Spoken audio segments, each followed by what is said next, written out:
pledge allegiance to the flag of the United States of America and to the republic for which it stands, one nation, under God, indivisible, with liberty and justice for all.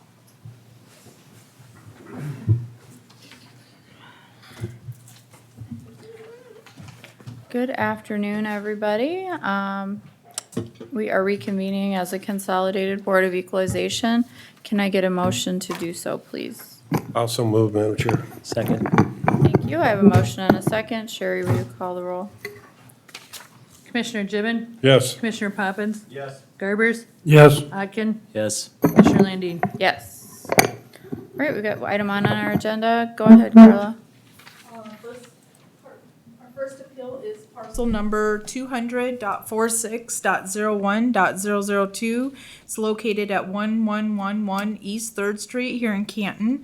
It's a single-family residence owned by Valerie Lynn Anderson and Mohammed Budaka.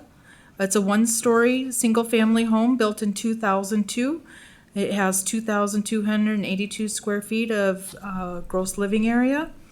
Our current assessed value is $536,790. You can see all the property characteristics and extra photos, the sketch of the property, and our sales comparison. We have 3 comps, all located within Canton. I feel they're very good comps.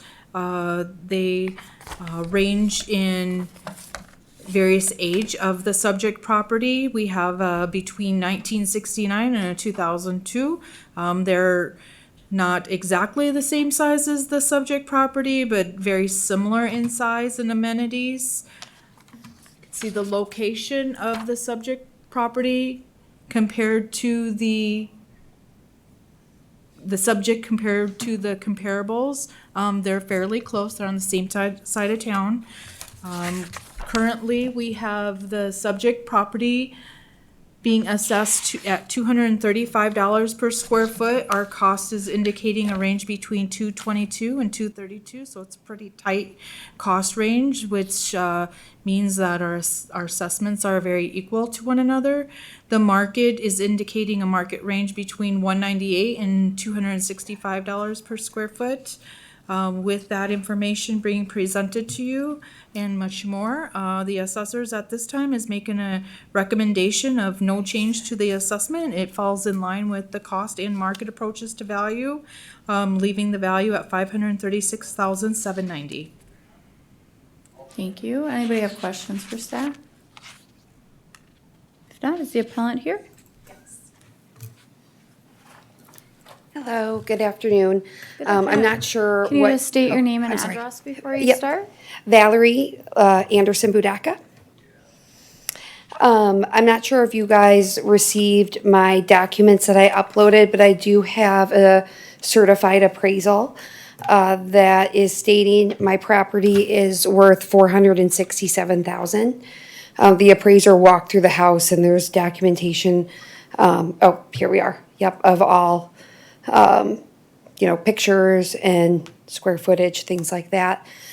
So I would just like to get my overall assessment lowered to the certified appraisal. Anybody have questions for the appellant? Go ahead. I have a couple questions in regards to the appraisal. There were some sales that were sales after the November 1, 22 assessment date. This is an appraisal as of March 7th, 2023, and our assessment date is November 1, 2022. There were various sales that were used in their sales comparison approach that was out of the target area of Lincoln County. There were some sales in Garrettson and Renner and Crooks. There was a variety of sales. I believe the 3. Well, we're gonna, our assessor has the floor right now. Okay. Thank you. Also, on one of the photos, it indicates that the appellant has a wet bar in the basement that looks like a kitchen. I mean, it's full setup, cupboards, and there, you know. And I don't mean to pick apart an appraisal, that's not what I'm hearing, you know, but when I see things that just don't, I don't They're just- disagree. yeah. Same token though, if they're willing to, if they're a licensed appraiser, he's willing to put his reputation on it, if he's fibbing or anything. We have in the past utilized those, and we are here to try to accommodate it. Carla, I don't think it's anything against you or Ethan or whoever did it. agree. Unfortunately, we are kind of bound by their opinion as well, right or wrong. I think we're gonna defer probably to it. And again, if they're doing something that they shouldn't be doing, we're not here to judge that. We take their responsibility at heart as well. So I'm actually trying to get to that document where he signed it. What page is that on? This is on page 33. Well, it starts, excuse me, on page, You want the signature of the appraiser? Yeah, and the date in which he did the appraisal, It's March 7th, 2023. March 7th, 2023. Do we the have? appraisal starts on page 25. It's signed right there. Hang on, let me just go up that way. Perfect, thank you, Ethan. And I know we only have 10 minutes to discuss some of these, and those are just highlights. Did the appraiser break apart the land versus the building? He just gave you total value? He broke it apart, he left the land the way it was, Okay. and reduced the structures improvements to 467.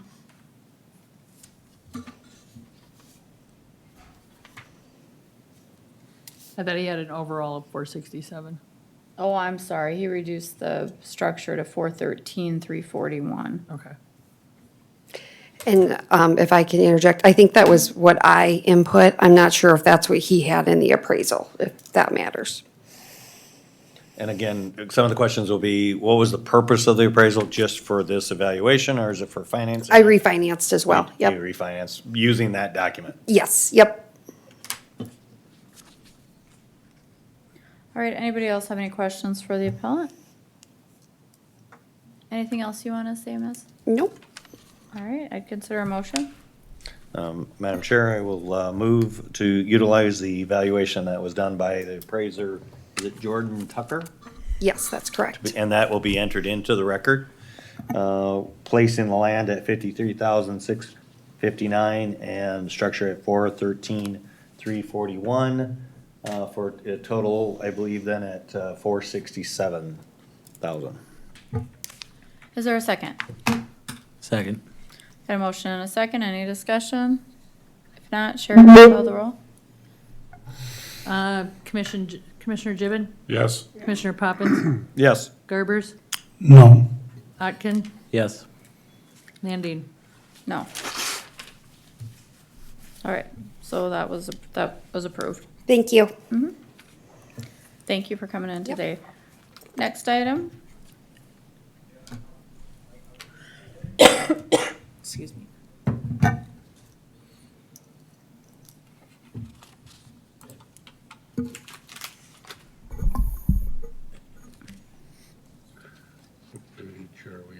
go ahead. Did you want to, okay. Well, okay, it's 4:38. Do we have the appellants here? Did they RSVP? They did not RSVP. Told to be here 10 minutes early, all right? Pardon? They were told to be here 10 minutes early. Correct. We'll just wait one more minute.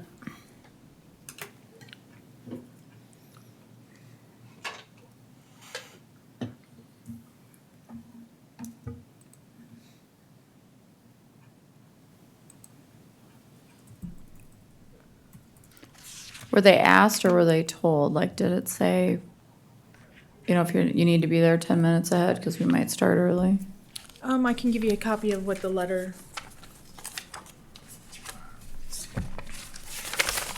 Everybody received this letter?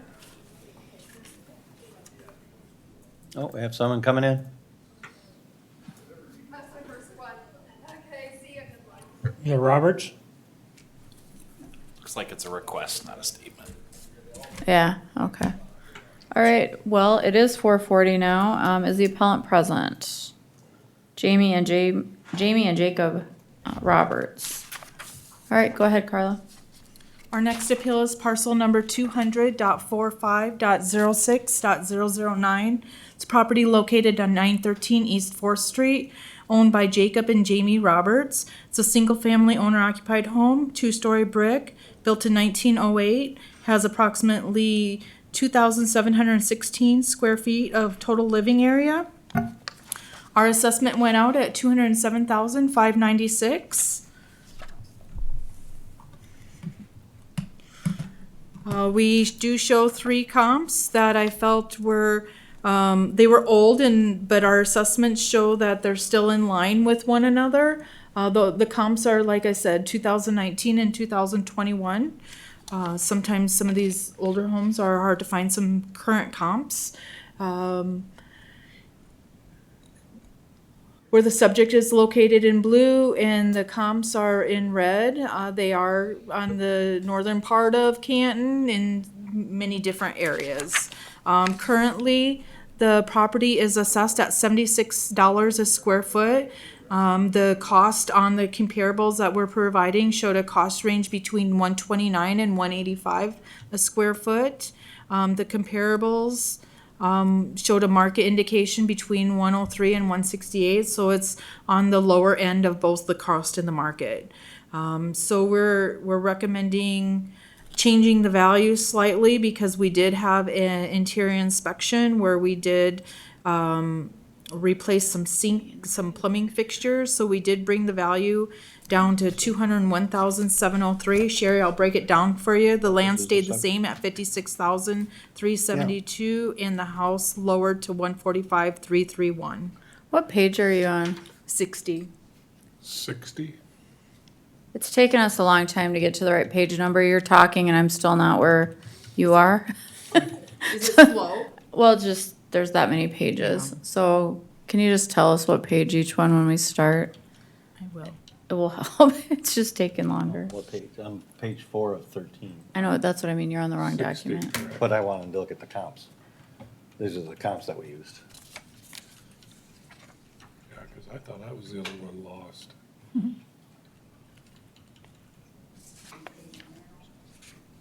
And thank you, Commissioner Landine. I did mark that what pages these would be on prior to the meeting. All right, got it. Does anybody have any questions for staff? I so moved to leave it as assessor's recommendation. Got a motion? Is there a second? I'll second it. Thank you. Any discussion? Clarification, is it the recommended change or the original? Change the structure value from, No, the motion, I just wanted to make sure we're. No, the recommendation. Thank you.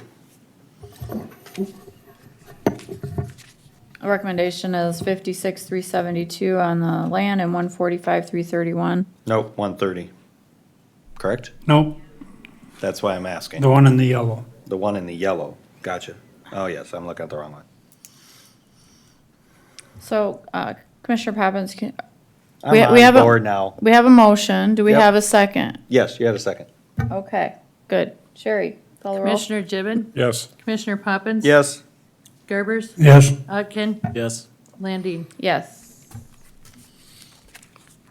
Next item. the next appeal is between pages 86 and 108.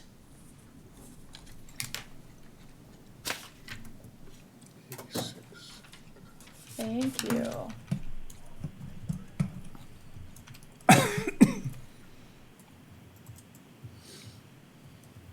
I just hit the wrong Hello? button. Be just one moment, ma'am. Okay. You said 86, Carla? Page 86 it 86. starts. Thank you.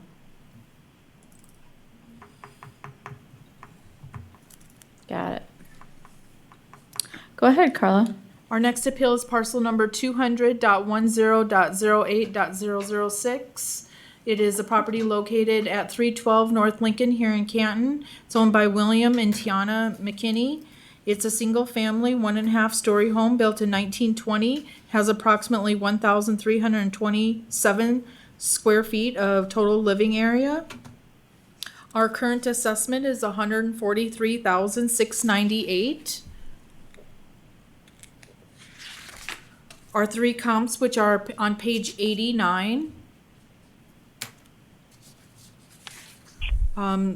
They're what I consider very good comps. They're in the same location as the subject property. We're on the low end of the cost and low end of the market when we look at the comparison.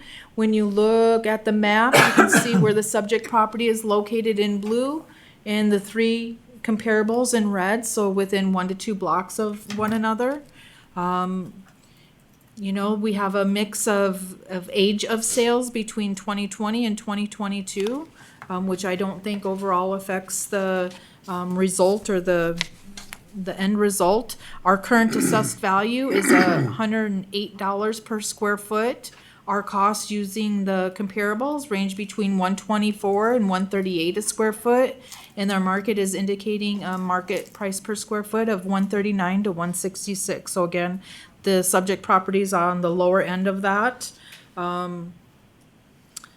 The assessors are recommending no change as the home falls under the cost and the market value. So leaving the value at $143,698. Thank you. And then applicant is on the phone? Yes. Are you Tiana? Yes, I am. Okay.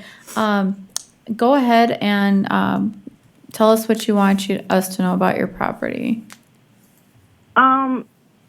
I think upon looking at the paperwork that you had posted online yesterday, most of what the assessor had commented on it seems pretty accurate still.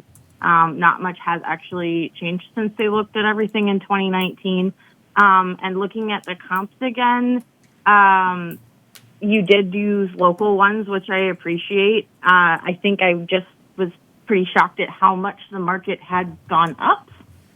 And we have had such a great increase since we bought the home about 6 years ago. So I don't think I have anything to add, to be honest with you. Was there, when you came up with your valuation on the structure, it looks like $11,500 less. Was there anything specifically that you were looking at there? We had our home refinanced in October of 2021, and that was about the number of the appraisal that we got for our refinance. But I don't have the paperwork any longer to send you. So I was just going based off of that, which was from October of 2021, and I know you're looking more recently. So, All right, thank you. Any commissioners have any questions for either staff or the appellant?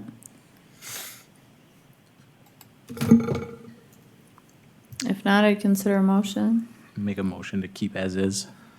I'll second that. Got a motion and a second to keep it as is. Any further discussion? Sherry, will you call the roll? Commissioner Gibbon, Yes. Commissioner Poppins. Yes. Gerbers, Yes. Atkin, Yes. Landine. Yes. Thank you for participating, Tana. thank you for your time. Have a great day. You too. Move on to the next one. Our next appeal is on pages 109 through 125.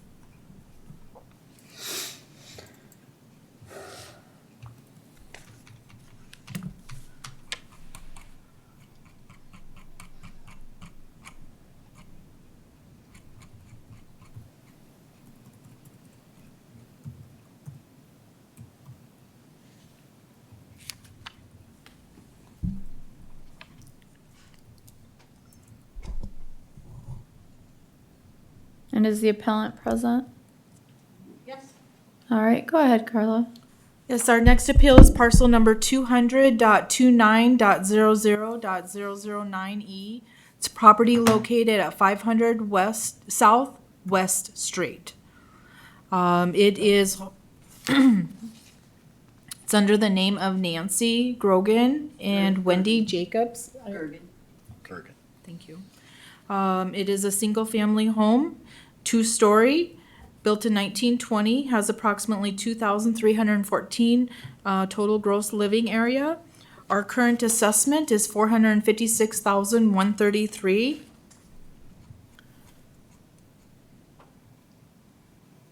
Our three comparables, which are on page 113, are all, so we pulled from the Canton Township area because this is a larger piece, sitting in the city limits of Canton, which is, I believe, on the southwestern side of Canton. It consists of 15.46 acres, so we try to find some sales that were relatively the same size as the land and general construction and size of the home. I think the appraiser did a very good job, showed a really good cost and market range on the three comparables. Currently, the assessment on the subject property is $197 a square foot.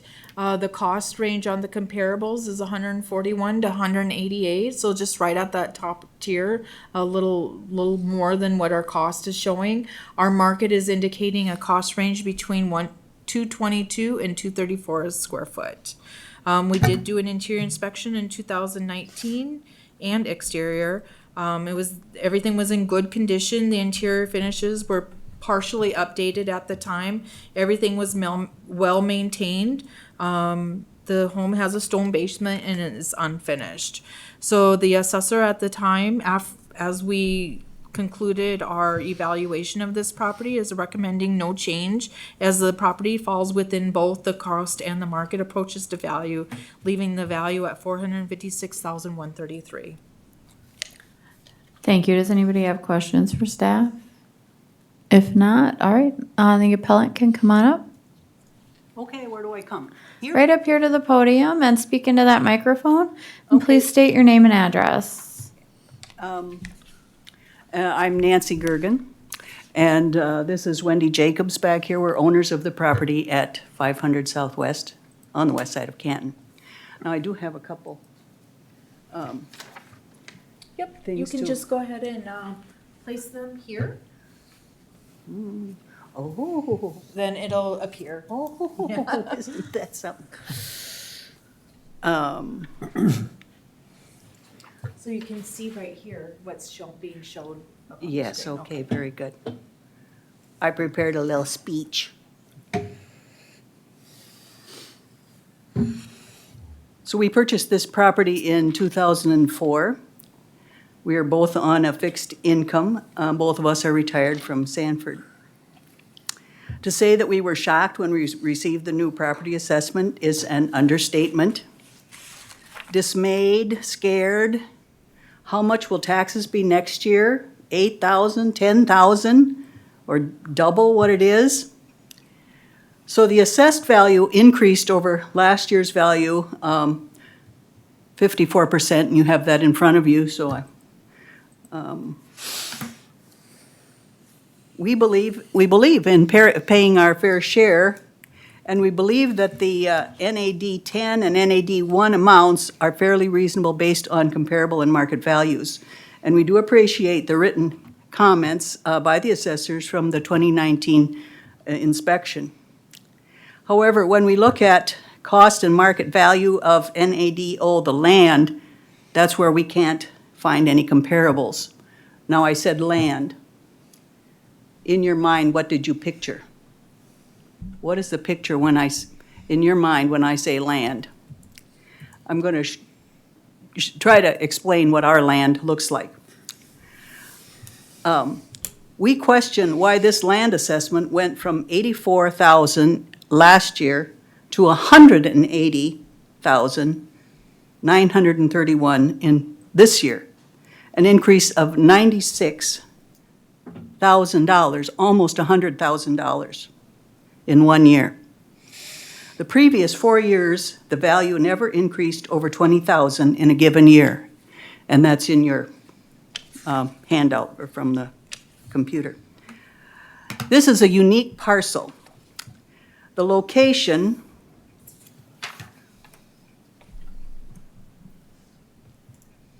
This is an aerial view. The property is bordering and along and either side of Beaver Creek on the west side of Canton. And it's highlighted in yellow. The original farm was divided, and parcels of flat, sloping, arable farmland or building sites were sold off, leaving this jigsaw puzzle type affair of 15-point-something acres. And it is within the city limits. The majority of acres follow along and either side of the creek. So here's the railroad tracks, the creek comes down, and our property ends down here. We couldn't see that. You were pointing it out. I don't think we could see that. Oh, I wasn't on the right. So railroad tracks, creek, and our property ends right there. Okay. So the majority of acres follow either side of that creek. The flowing creek with abandoned bridge supports, a rock-strewn sandy bottom with occasional boulders, flowing between 8 to 10 foot high sheer banks and or extended lowland floodplains. The use of these 10 to 12 acres are very limited. All are within the floodplain, with annual flooding occurring, some greater than others, but always something. Our landscape is always changing. So there's no row crops that are feasible. There's no building sites that are legal. Limited grazing can occur once floodwaters recede and temporary fencing is replaced, and that can happen here on the west side of the creek. A few acres on the west portion could be hayed if equipment could squeeze by neighboring fence and creek bank drop-offs. And those are right here, one width vehicle, let's say a pickup, here and here. The acres along the creek can be seen as a wildlife preserve, which is what I term it. But, there, of course, there is no hunting within the city limits of Canton, so that's out. The potential for future income is non-existent. Access to the property, I guess I'll leave that in place a minute. Access to the property is also limited. On the west side, coming up here, that's where we enter off West Street. And we can have access along this side of the creek on the west side. However, on the east side and the south side, access is non-existent because it is restricted by neighboring ag property or the terrain of the parcel. And on the north side, access is non-existent because it's bound by the railroad bridge.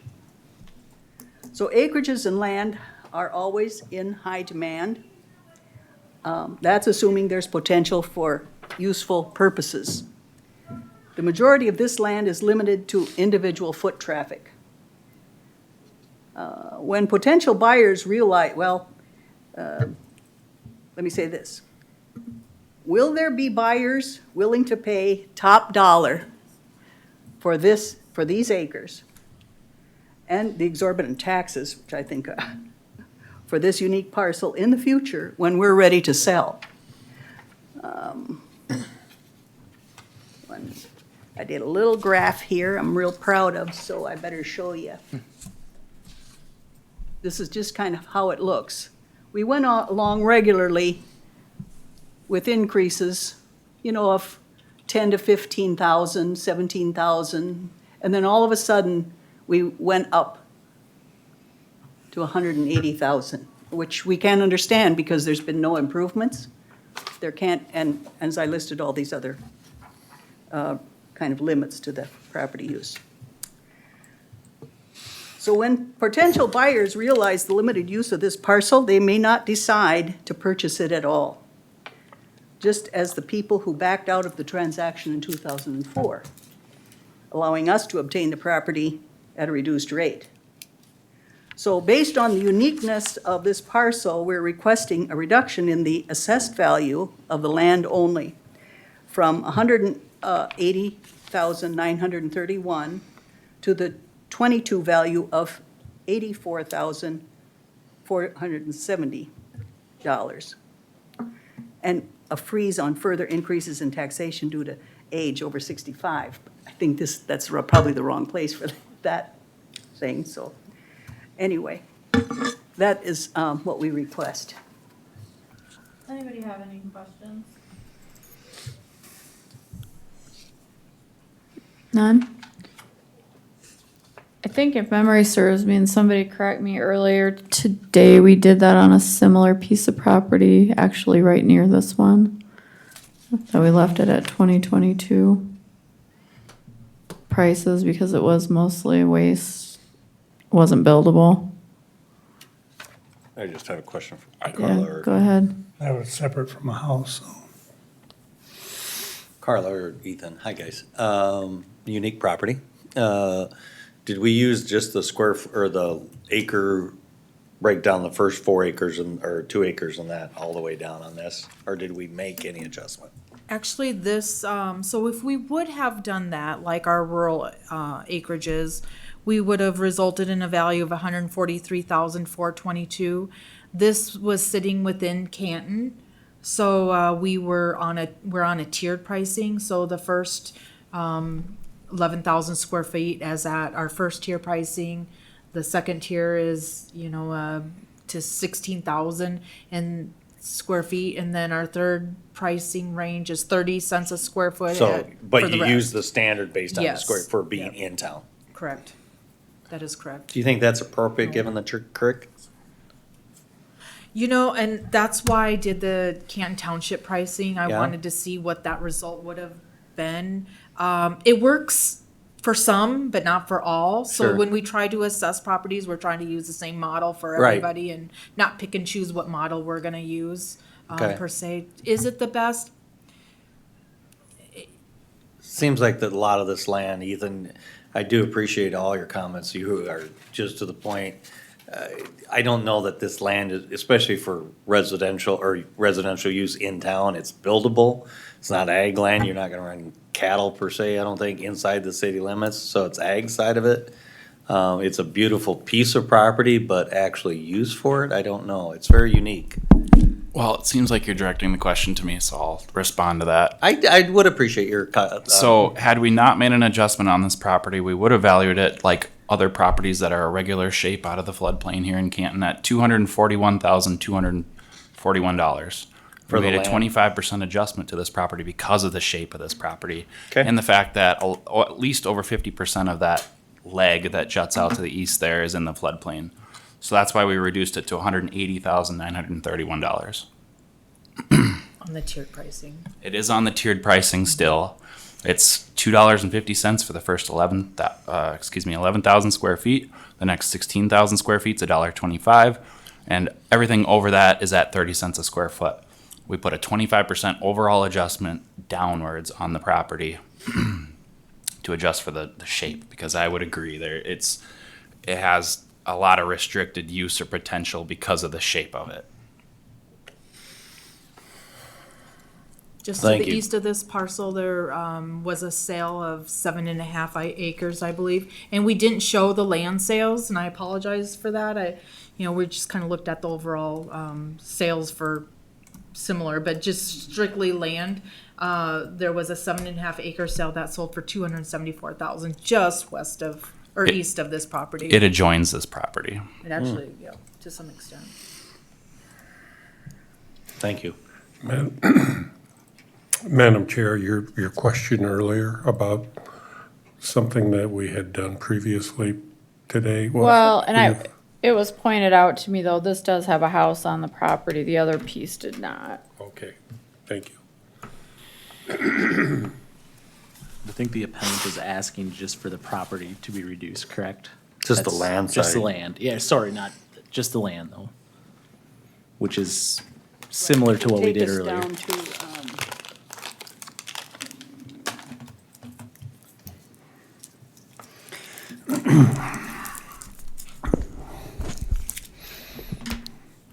so for the land, we would request that the land be reduced to 84,000 and the structures would remain the same. We thought that those were fairly reasonable.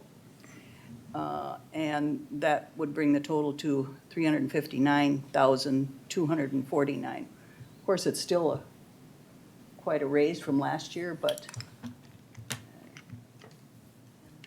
so I'm asking for any kind of help I can get here. I don't know if you're gonna get everything you're hoping for, but I would think there might be some wiggle room in here. It is amazing though what has changed in the last couple of years, isn't it, ma'am? Yeah, yes. Yeah, They sold the place on West Road just to the north, which turns to 480th. That was a 9-acre piece, about $250,000.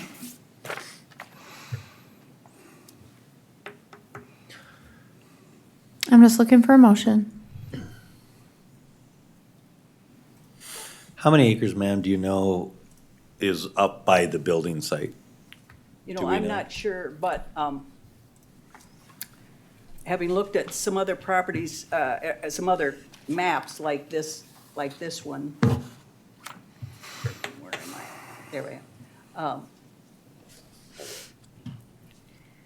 Where they divided off some acres. I'm thinking that the acres along Beaver Creek are probably, let's say they would be 10 acres, and the rest of this property in here, 5 acres. You guys probably know that all much better than I do, because I don't know acres.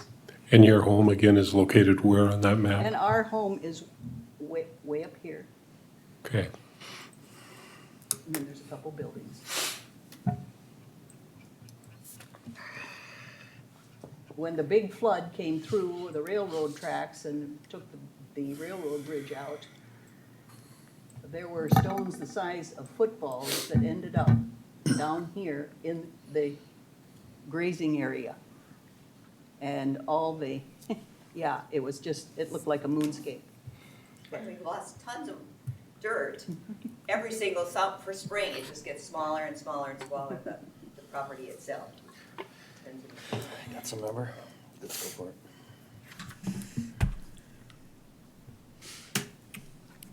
A recommendation? I'm waiting on a motion. I'll make a motion, I took the land value of 180 that we assessed, took what she is asking for, divided by 2, and I come to 132,700. That's exactly what I did. Some help. I'll second that. All right, I got a motion and a second. Sherry, will you call the roll? So then the rest of the values are staying the same? Correct. Correct. Okay, Commissioner Gibbon, Yes. Commissioner Poppins? Yes. Gerbers, Yes. Atkin, Yes. Landine. Yes. Thank you. Thank I you. would- All right, next item on the agenda. Carla, go ahead. Thank you Our very much for next, your nice appeals- presentation. Will be on pages 126 through 156.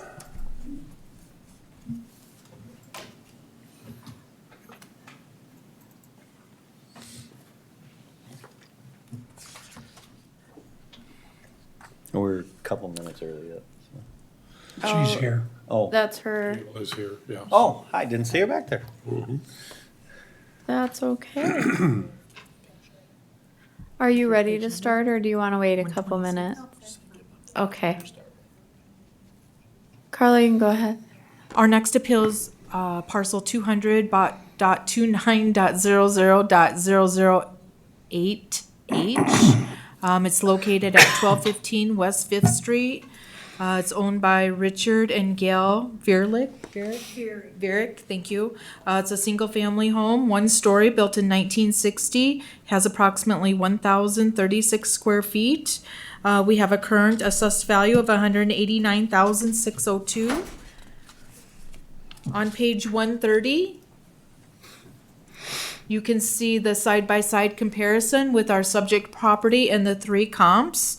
All the comps are within sales range of the 2022 year. Our comps are very good. It's in the same general area as our subject property. You can see that by the map that we're showing, where the subject is in blue and the comps are just to the east of the subject property.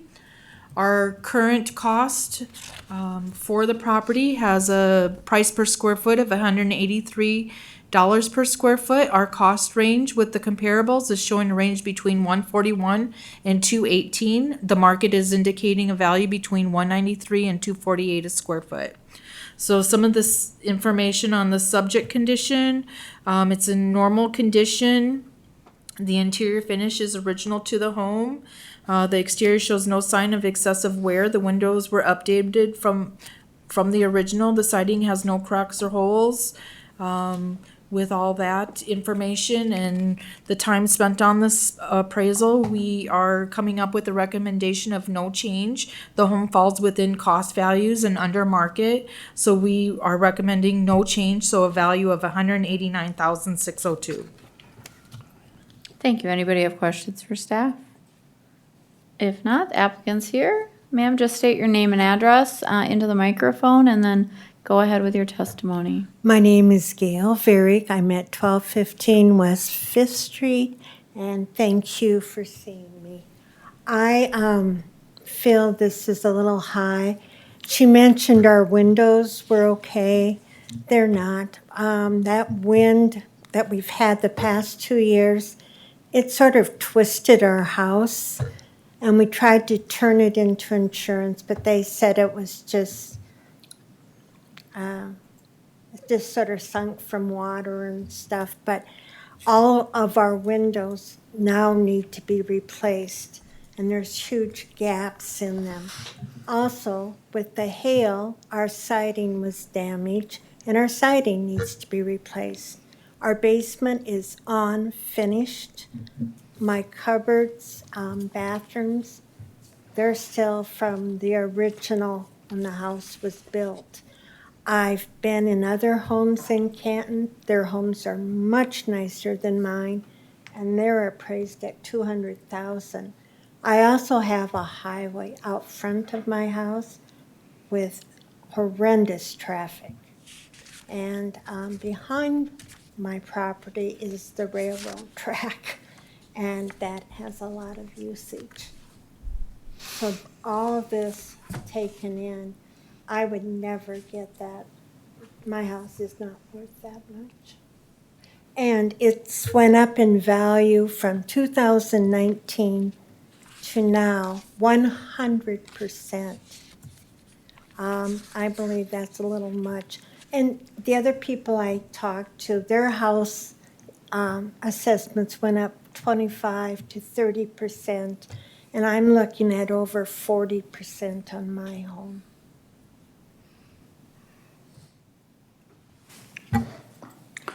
You're adjusting your land value though, correct? According to This this? is my home value. I have another piece of property behind my home and home property that I'm also. No, but looking on here, the NATO is the land, correct? NAD, oh. NADO is 20, you're asking 25,000, that's at 50, we have it at 51.5.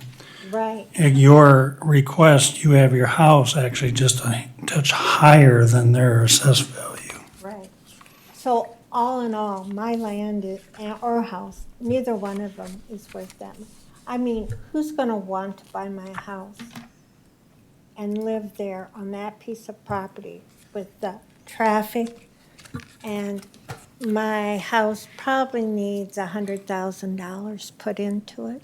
I think there's on the sheet that you're looking at, I think there's a typo on the PT 17. She had requested a total value of 175 with the land. Well, no, that's right. That is what she wrote. Never mind. Gail, most of the damages that you talked about, was that this past year during the derechos? Or Right. was it in last Yeah. May or last July or the August before? The last two big wins is what really did our house in, you know, and we had the insurance people come out and they wouldn't even, you know, they just sort of blew us off. but we have to do something with everything.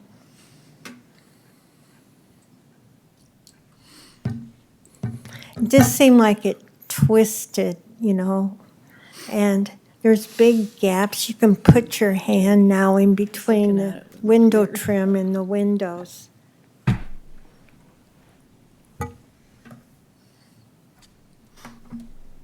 And I just don't see a family buying that piece of property to live there with.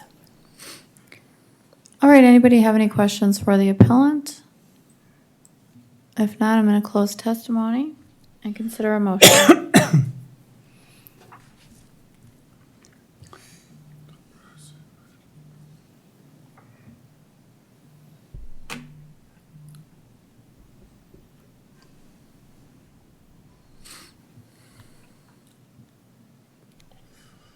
Carla, did you say we did get in the home or did not get in the home? We did not get in the home. Interior and exterior inspection was conducted in August of 2019. 2019. August of 2020 or 19. 2019. 2019?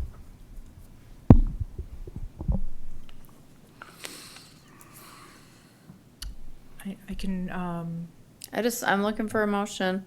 I asked if anybody had questions. Well, the land value is what, guess what I got in front of me is what's in question. And I understand about your residents. Right. You don't like Highway 18's traffic. Oh, If this was commercial, it'd be bought up overnight because of the commercial location. it's almost 1 acre. Yeah, Count number 1 was on Highway 18. So you know. Because of that, I have a hard time lowering it. but it's not commercial.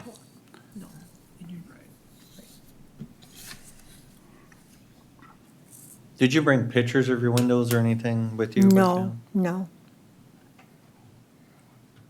Do you have a report from the insurance company or anything like that? Yes, I do. You From didn't bring when- it with you, though? No, no.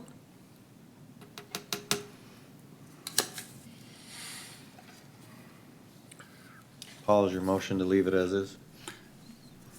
I'll make my motion, we leave the house at 140, what she is requesting, and take the land from 51 down to 40,000. It's a total of 180. Just if for correction, can we actually raise the value on the house? I think we would have to keep the value of the house at the 138.99. That's what I thought. Okay, 138.99 on the structure and improvements, and then the land you want to put at what? 40. 40,000. Okay, is I'll that your second the motion? All right, got a motion and a second. Any further discussion? If not, go ahead and call the roll, please. Commissioner Gibbon, Yes. Commissioner Poppins. Yes. Gerbers, Yes. Ogden, Yes. Landine. Yes. And the next item we have. The next parcel is found on pages 157 through 172.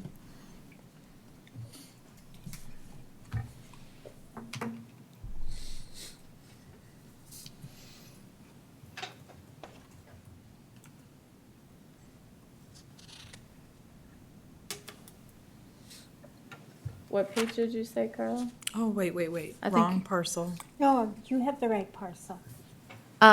Carla, that was the wrong page number for the Yes. parcel. Sorry about that. No. Do you know? I didn't write the parcel down because we do have, let me see, just a minute. Page I'm- 145. It's on Thank you. 145. Thank you. I must be doing it different than what you guys are doing it. If you click over here. No, I find it, I'm good with it, man. Just- You He's have got a to download system. when I'm doing it, so. That's pretty neat. It's parcel 200.30.00.002. It's located at 1215 West Fifth Street, in Canton. It's owned by Richard and Gail Varick.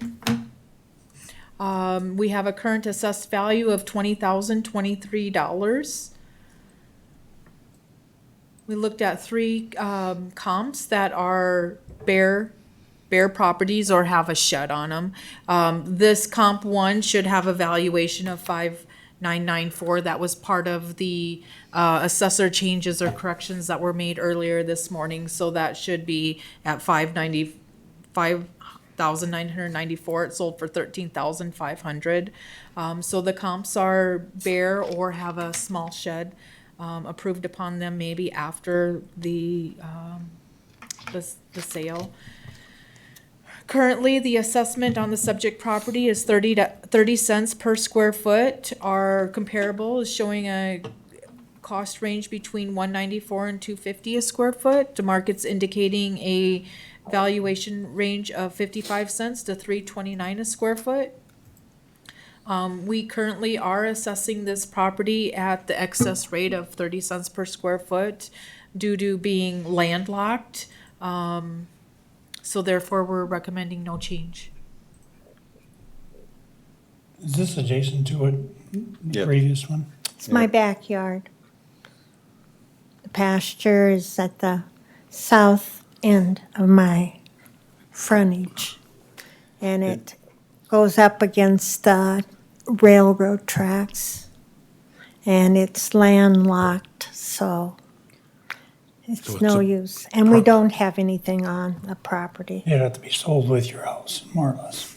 Is there anything else you want to tell us about that piece? No. Approximately how many Nope. acres is it then?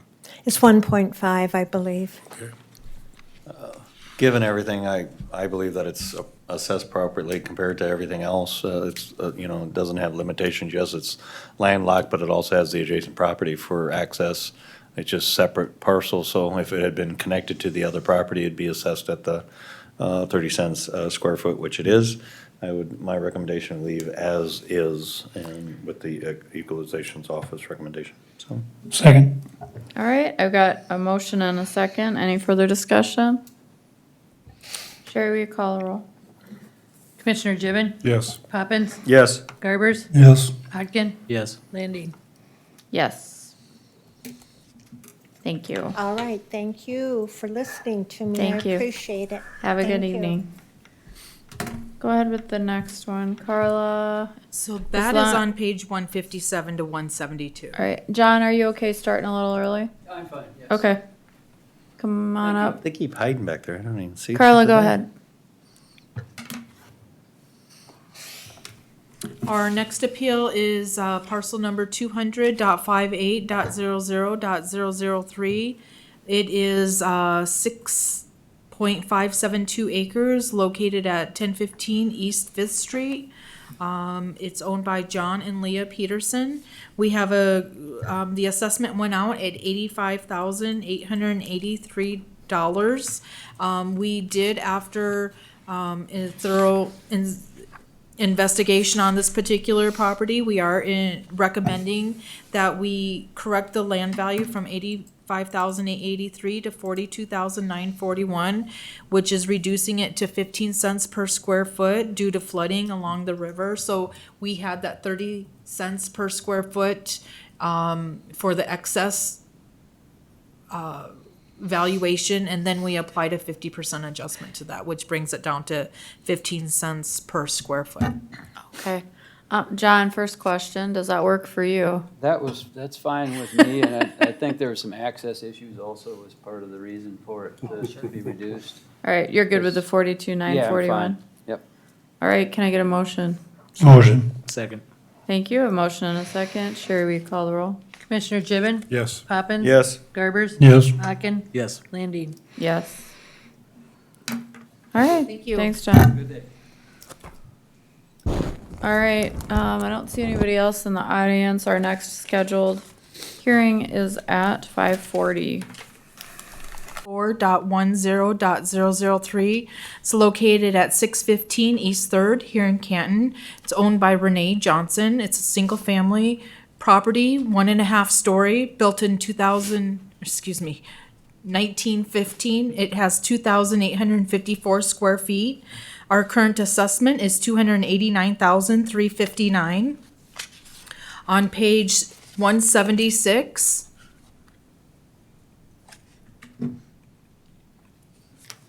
it shows the subject property with the 3 comps that we're using as our comps.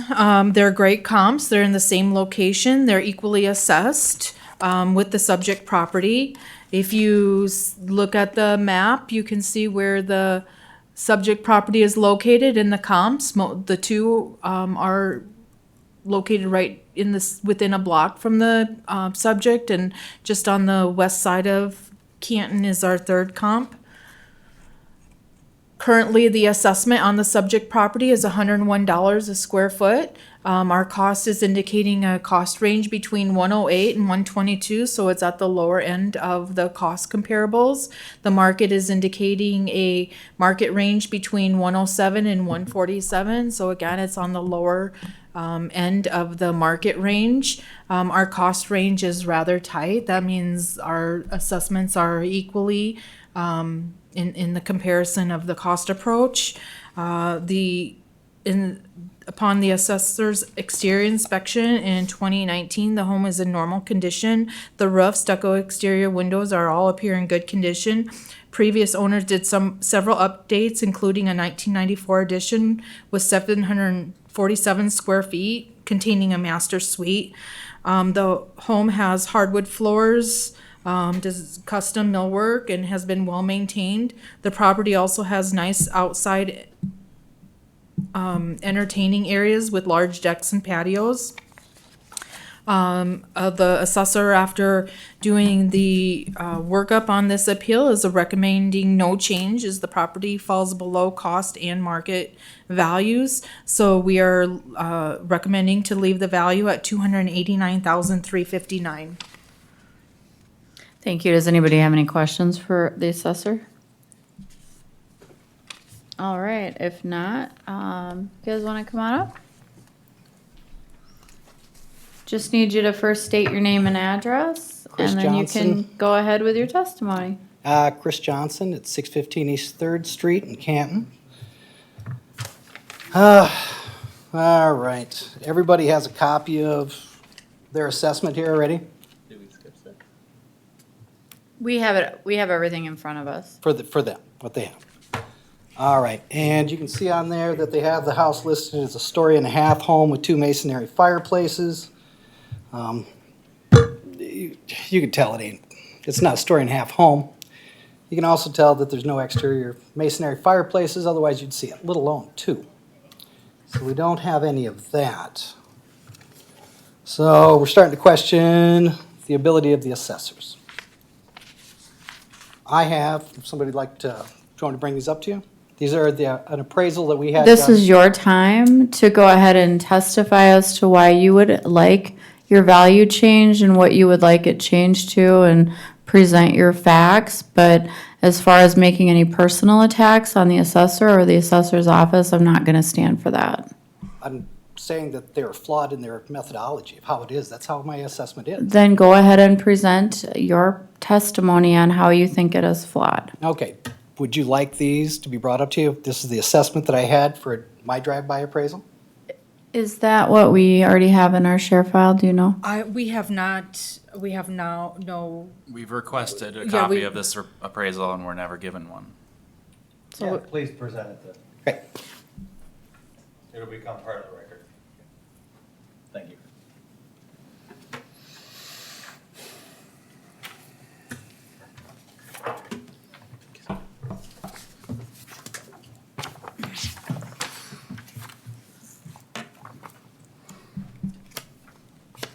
There you go.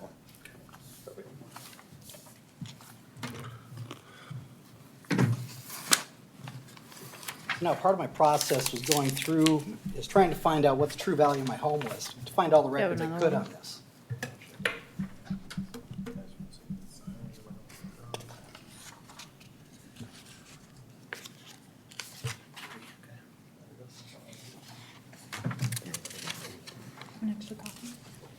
I just brought the ones, they said there was only gonna be 5 people, or 3 to 5 people, when they called your office to ask how many people were here.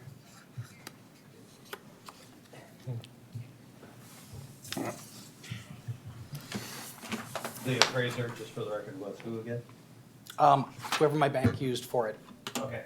They hired the appraiser. This wasn't something we hired. We have a line of credit we like to keep open on the house. We have to do an appraisal every 5 years. This just happened to coincide with the same time I had this information come across. Okay, so it's an ongoing line of credit that you use the house for? Okay. Right, and it was 275 is what they said the reconciled market value was, and if I was to sell the house today, which would be the quick sale value, would be 254. So that's a difference of about 14,000 over or 35,000 over. Now, these people have skin in the game. These are professionals. They're all in good standing with the state. If they over assess this, there are penalties for them. So I do trust their assessment on this. While I was trying to get all the records for this, I did a little research.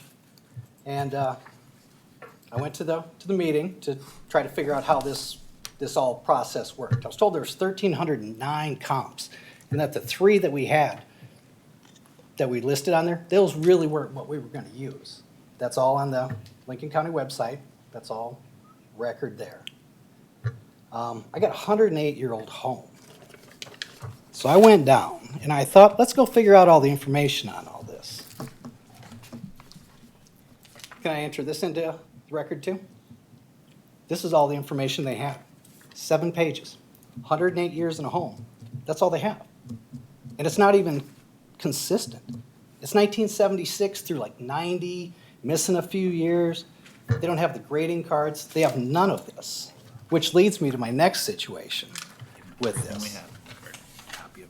They can't do a proper assessment through this, and I don't mean to attack with this, but the state of South Dakota has a record for destruction of records. Can I enter these 2 items in? You can certainly enter them and they'll be made part of the record. Thank you. So now we have a problem with keeping records of what it is.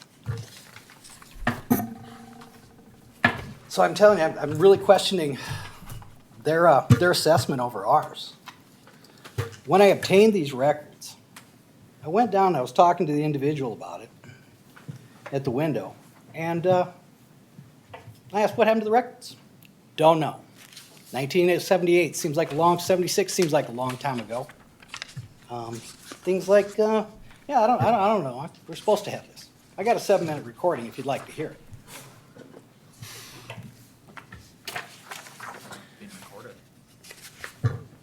Everything in the courthouse is recorded. Don't attack me, please. It just didn't seem like they had a lot. So I went down to the city, and I decided I'd pull the records for the city, see what they had instead of that. I've got, can I enter this in? This is the information. You can enter as whatever you'd like in. This is about this year's valuation, not going back into time about records and what have you. So you can enter whatever you want into the record and we'll make a determination, I guess, amongst us whether it's relevant or not. That'll work. I mean, as long as it's entered in, I got 3 bites of the apple. There hasn't been a permit pulled on that house in 27 years. The untrained eye would look at a 108-year-old home and say, look at those new windows. Technology came a long way with that. They say, well, look at all the upgrades they've done. Those are 30-year-old windows in that home. These are the same people that looked at this house and thought it was a story and a half. These are the same people that looked at this house and said, hey, it looks like there's 2 masonry fireplaces. I'm starting to question the ability of where this came. So, Sir, did you ever invite the assessor into the home? no. We didn't bring the assessor in, and we didn't bring the appraiser in because we wanted to compare apples to apples. Oh, your appraiser was not in your home? No. No. The bank's appraiser did not come in your No. home? This No. is a drive-by appraisal just as well.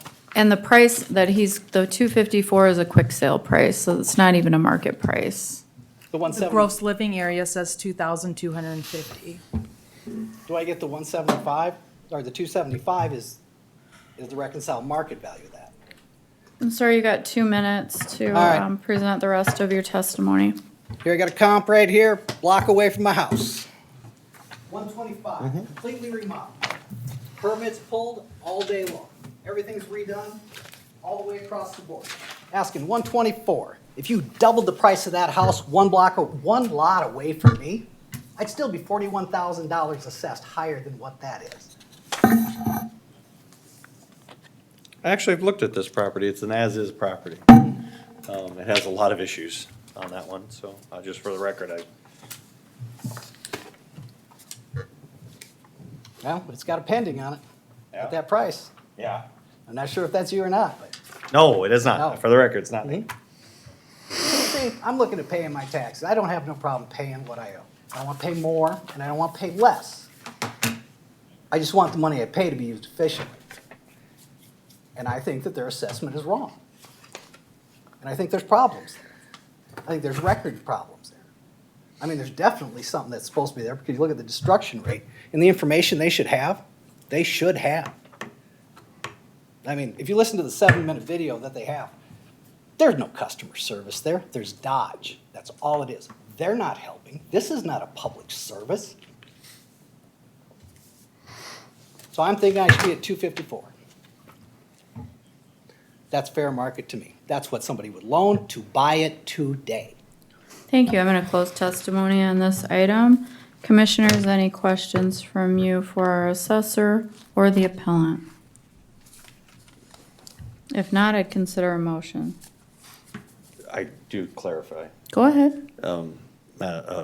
We did leave a request to get access to the property. That Did is we correct. have any documentation that they responded to that request? So we left a door hanger on 8/28/2019. Okay. We also sent a letter prior to our arrival on 8/28 that we would be in the area to do Okay. the reassessment. And we had no response? No. All right, thank you. Make a motion to leave as is. I'll second that motion. Got a motion and a second. Any discussion amongst the board? If not, Sherry, will you call the roll? Commissioner Gibbons, Yes. Poppins, Yes. Gerbers, Yes. Otkin, Yes. Landine. Yes. Okay. Motion carries. Next item is at 5:50. Do you have any RSVP on that one, Carla? Not attending per phone call before 11. I guess to be safe, we should. We could still hear the appeal. I mean, they did present some information Oh, for okay. consideration. Yep, go ahead. What page are you on, Carla? 188. Pages 188 to 214. Okay, thank you. We did it. You did it? Yeah. Okay. All right. Our next That's appeal John is parcel Peterson? 200.10.01.010. It's located at 312 East Second Street here in Canton. Deed holder is Michael Halter and Michael and Sheila Halter Trust.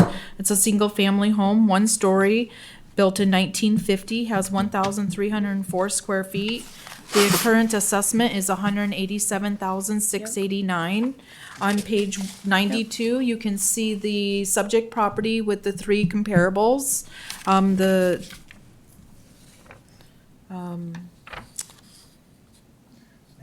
The 2 comps are older.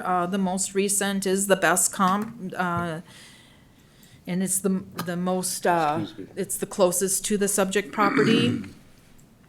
The cost is indicating a range, or excuse me, on the subject property of $144 a square foot. The cost range for the 3 comps is $143 to $181. The market is indicating a range between 101 and 197. It's a pretty large gap with the market indicator. Upon the assessor's exterior and interior inspection, the home was in normal condition. The rough siding windows are all in good condition with the age of the home. Interior finishes are average for the home. After the investigation of the appeal, the assessors are recommending no change. The value is within the cost and the market approaches, and to leave the value at $187,689. Pull it up.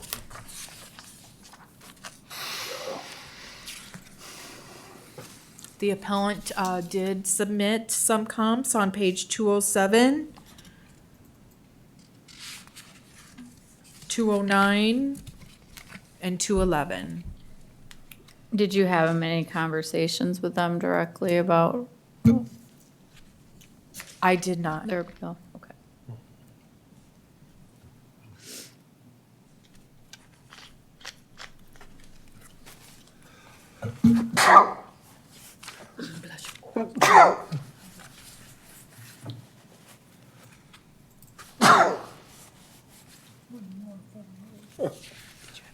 Carl, am I looking at that right? The comps that they provided are in Harrisburg and Lennox? Or am I looking at something totally different? The first comp, is their house. Okay, so the second one, yes, is in Lennox and Harrisburg, yes. I just want to make sure I was looking at that right. Yeah, Lennox and Harrisburg were their comparisons.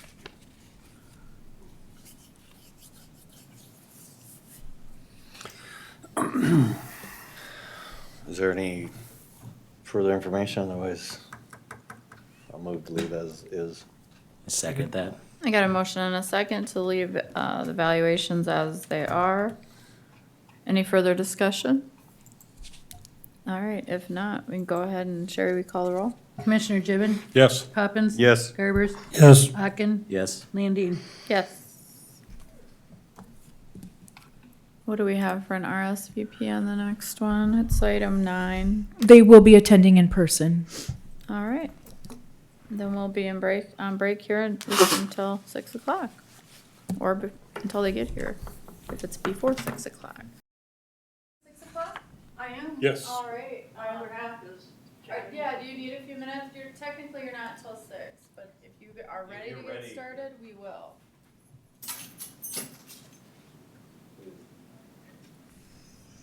Dan! Sit over here. Where do you want me to be? She'll give a little presentation and you can share with us your thoughts. Speak in the microphone.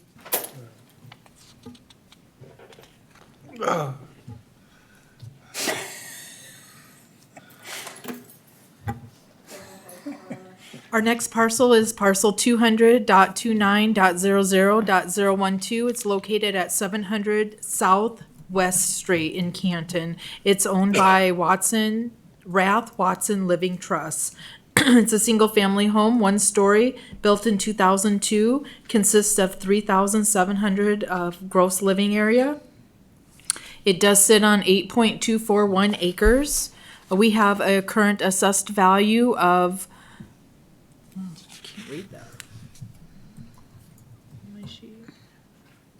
$834,686.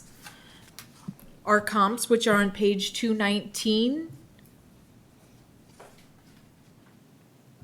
We did pull from both the Canton Township and Canton area, within the city limits, because we're looking for homes of the same size and the lot size of similarity. I'm gonna tell you, we didn't find the best comps, because this is a very unique home, 3,700 square feet of total living area, built in 2002. That sits on 8.24 acres. I think our comps are good.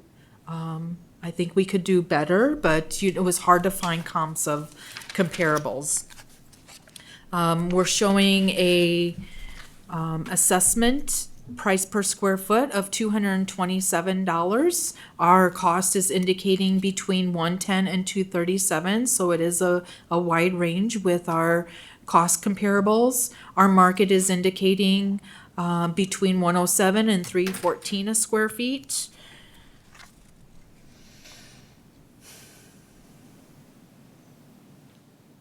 Our subject is located here in blue, and our comparables are just within the same area as the comp, although comp 1 is actually located in Canton Township, so it will have a different land pricing table on that particular parcel. If I were to choose the best comparable, it would probably be comparable number 3, which is also 3,490 square feet, sold for 482,000, but it is just a half acre and built in 1890. So it was hard to find the age and the size of the structure and the acres for this particular parcel. I believe the assessor did the best they were able to do with the information we had available. We did do an exterior inspection in September of 2019, felt the home was in normal conditioner. Homeowner verified the interior information with assessor that day, so we didn't we weren't allowed inside. We just took the information at the door. The roof, siding, and windows appeared to be in good shape. With all that information, we are recommending no change as the property falls within the cost and market values. Our turn? It is your turn. Go ahead. All right. Please I'm state your Mary name. Watson, Thank you, and your address. 700 Southwest Street, unless you read the street signs, and then they've named it something else. West Street South or something along that line. But, I think, I spent a lot of time looking for comparables as well, even trying to go outside of but there's just not the combination of the square foot and the acres together. And so I guess we feel that it's, going up as much as it did, 40% from previous assessments, that it was overassessed and should not be assessed at that value. So it went from 672 up to 834,000 in the assessed value.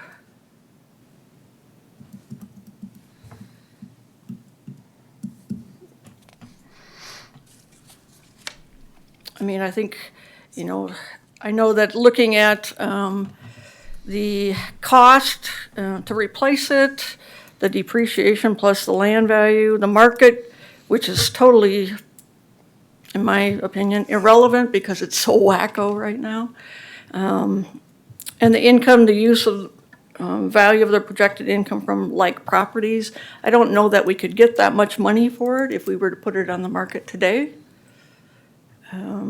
And so I feel that,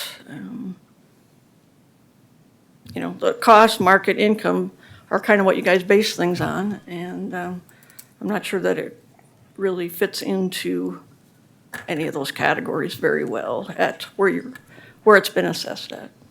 We rely heavily on the cost approach to value. And, again, this is a very large home. It also has 2,500 square feet of lower level finish with a walkout.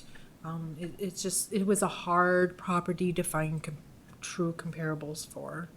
That's why we really do rely heavily on the cost approach to value, which is replacement cost new minus depreciation. And add back in the land. Carla and Ethan, I do have a question for you. On page 218, if you look, do we know why it was assessed so much lower last year than it is this year? And then even with previous years, it was higher than last year's. So I'm a little confused on that. So I was a little confused on that too. I couldn't quite figure out why it went down last year and then came back up so much this year, but. Right, so the majority of the value that increase was the land. It went up about about $70-some thousand. I can't tell you why the valuation of the house was 509. Can you? Well, I can explain the change in the value of the home or the other structures. We did a 10% manual change on all of our costs. So for our cost approach to value, everything on a baseline changed 10%. On top of that, we made market adjustments based on the sales that we saw. The land was way undervalued in past years, and we did notice that through some of the appeals last year and through some of the sales that we saw this year. We're pricing land in the township, the first 2 acres in this township at $84,000 for the first 2 acres. So when we had $74,400 on it last year, it wasn't equal. So it was an equalization move as well as a market adjustment.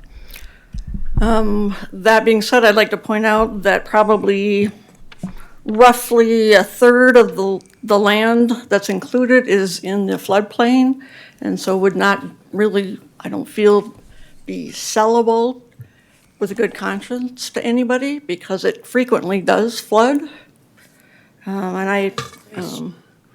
Is it in pasture or grass or what is it? There's a barn and a shelter belt, kind of basically in the area where Does the barn area flood then as well? there's a lower barn that floods. This one is set up a little bit higher, so it hasn't, I No, don't think it has. it would not flood. No.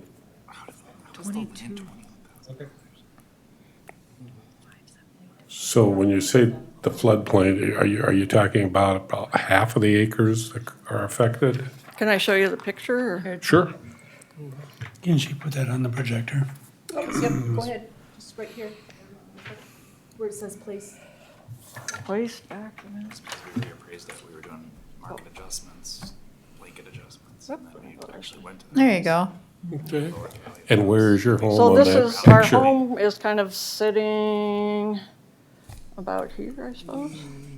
Yeah, Probably about in here. yeah. Kind of up on a hill there. And so there's a barn that sits down here and another barn that kind of sits here, probably. This barn, the second one gets flooded, the first one does not.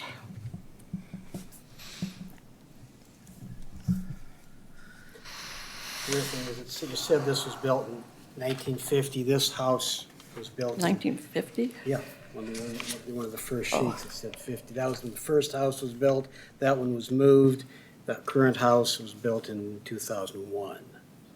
2002. We have it built in 2002, actually. Right? Okay. Yeah. You're probably looking at the church. There's a church on your property as well, correct? Old Schoolhouse. Schoolhouse, built in 1950. Is there anything else you'd like us to know about the property? The other is the value of the farmland. Well, that's on the, that's Okay. the 610. Oh, that's the Yep, 610. that's the next one. Yep. I'm just thinking out loud as I was listening to the fact that we didn't have any great comparables. If I took the mid-range of the market, like the 10, between the 107 and the, what was it, 2 something, or 314. That gave me like $212 a square foot.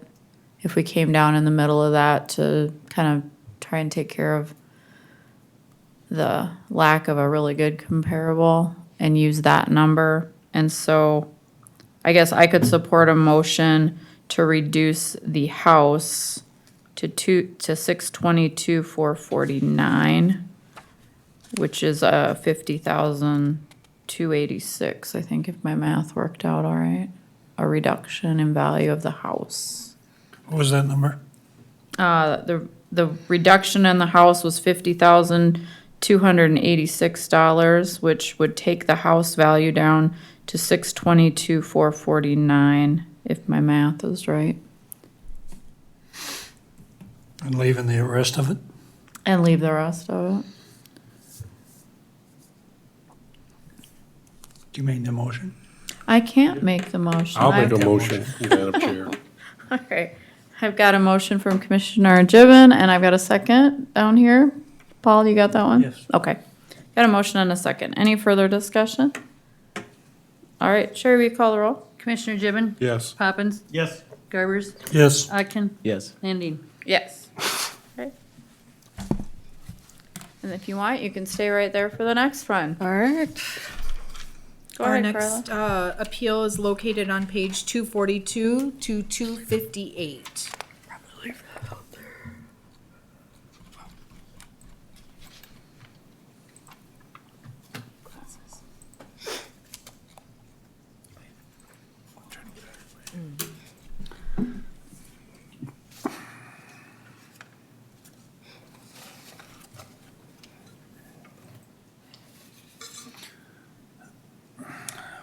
Our next appeal is parcel number 200.29.00.013.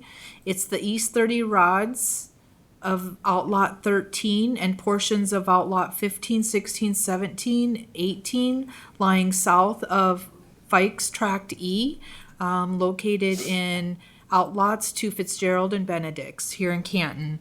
It's a property owned by Rath Watts Living Trust. Consists of 13.41 acres. It is bare land. We have a current assessed value of $214,639. If you look at our 3 comps page, we did find some comparable properties that were also bare land. Comp 1 sold for $619,850. It was 33.715 acres. We also had 7.5 acres in Canton sell for $274,000, and then another parcel that sold in Canton 4.46 acres for $185,000. You can see on our map where the subject property is located with comparison to the comps.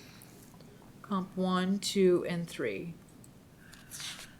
Currently, our subject property is being valued at $16,006 per acre. Our cost range is between $13,707 and $26,832 per acre, and our market is indicating a market range per acre of $17,355 to $41,480 per acre.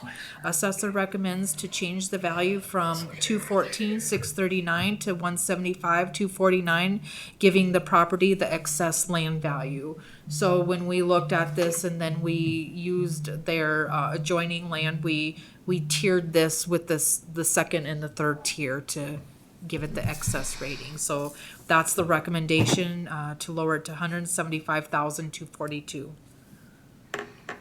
All right, staff have any questions for, or excuse me, does the board have any questions for staff? All right. And would you like to give testimony on this item? If you are agreeable to the 175, we can vote on that, but if you want us to consider reducing it further, go right ahead and tell us your reasons. Okay. And we moved in 30 years ago, and I've always enjoyed looking across that area, looking at Canton. It's very pastoral. I was raised in Omaha, and Omaha is known for building on floodplains, and it puts poor people there who are the biggest ones to suffer. And I told Paul Feit, I said, actually, there's sons, if you ever want to sell that, I'd be interested because, I don't want someone to put something down there in the floodplain, because early on when we moved in, we have watched that area be underwater many times.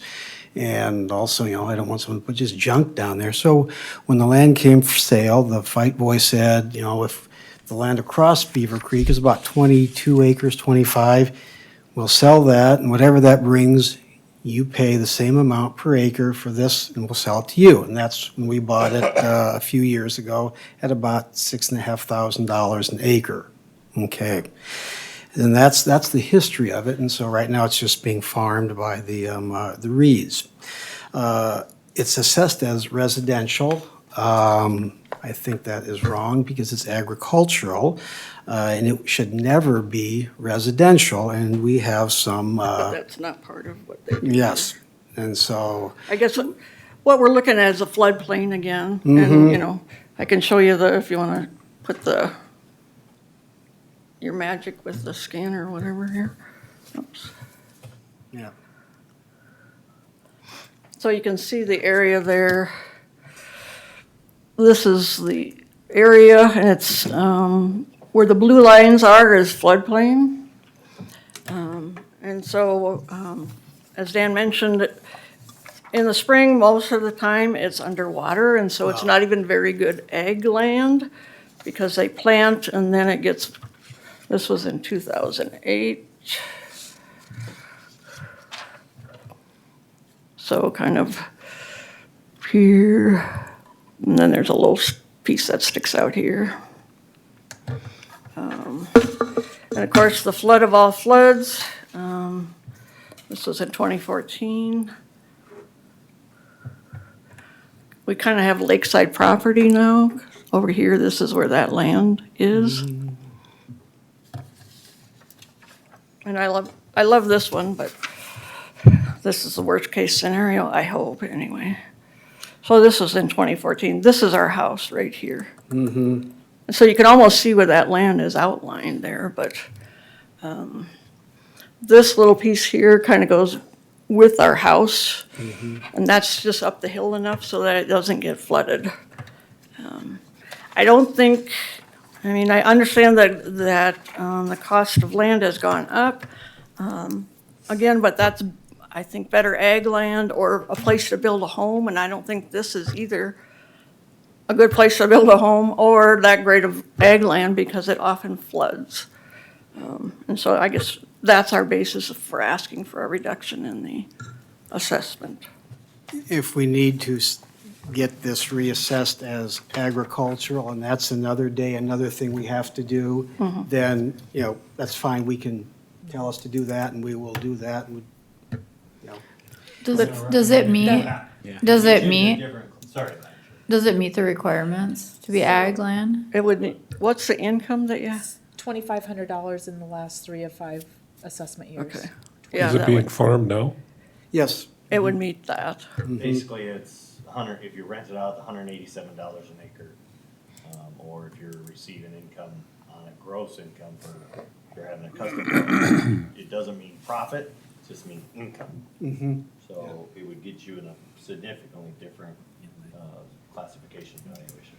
Yeah, the 22 acres of land that were bought at the same time ours was bought is classified as ag, and, you know, they pay $2,800 an acre as opposed to $16,000 an acre. So, Can I just ask a question? Sorry, I don't know if you guys know the answer or not, but when we bought it, I doubt it was residential at the time because it was part of the Fikes farm. So how was it that it got switched to residential? If I have to take just a random guess at it, it's when you bought it, when it transferred, because the old owner qualified based on the criteria for himself. You know, maybe Sure. he owned over 80 acres within the management unit area, Yep, I'm sure that's it. et cetera. Yep, yep. Do they have to wait till next year, or is that something we could look at and fix? I mean, if we got the income information, I mean, we could come back as a consolidated board and I can come back with a recommendation, but that would make, we have to, May 2nd, we'll have to all get together again anyway. yeah. Do you have the records you think they can prove $2,500 for 3 of the last 5 years? Yeah. You do have it. Do you file a Schedule F? I thought Tim Reed gives us a 1099. 1099. Yeah. I would suggest that you go up, well, it's past 5, yep. So tomorrow, come into the assessor's office and get the egg application, and then bring in your farm income. We could table recess, and then this. we reconvene on the May 3rd meeting, correct? May 2nd? We could table this, and then if you change your recommendation, Yes. Could we not give authorization to the equalization officer at this time to make that correction if the documents are presented? And do it as a consent? Yep. Yep. Contingency type thing? Yep. Yep. Would you be opposed to that? I would so move that if the appellants provide the information to the satisfaction of the equalization officer to change the classification, because once it's changed to ag land, then we have no control over really as to what it gets assessed at. It's based on production numbers, which comes from the state. So, So if I after just that, brought the 1099s for the last 5 years or whatever? so that would be my motion. If they bring the documents to the satisfaction of the equalization officer, I would move to change the classification to ag. I second that. we got a motion and a second. Any discussion? If not, Sherry, will you call the roll? So Carla, we'll just still have to put that on consent for May 2nd. Yes. Okay, perfect. Commissioner Gibbon, Yes. Poppins, Yes. Garbers, Yes. Acton, Yes. Landine. Yes. Good luck. Thank you. Thank you very Thanks, much for your folks. time and your efforts and what you do for the community. Thank you. Next item, Carla's scheduled for 6:20. This will be a phone call. Okay? How you holding up, Jim?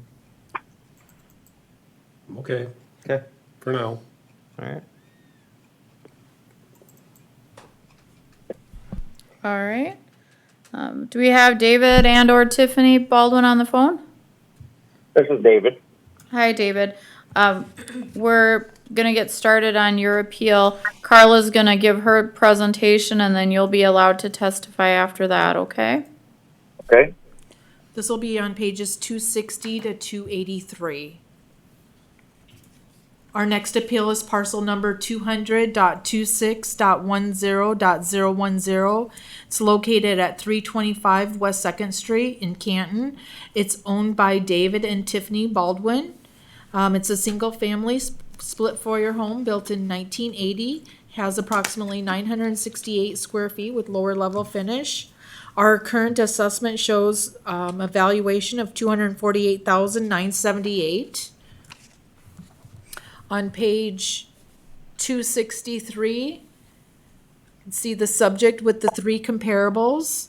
The sales are, in a 1 to 2 year sales range. Feel they're pretty good comps. The biggest assessment difference is in the lot size when you look at the comps versus the subject.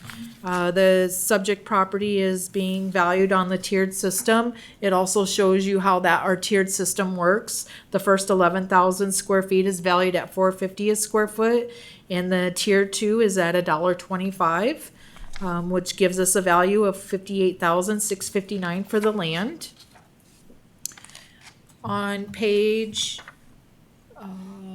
265, you can see where the map shows you where the subject is located in blue and the three comparables in red.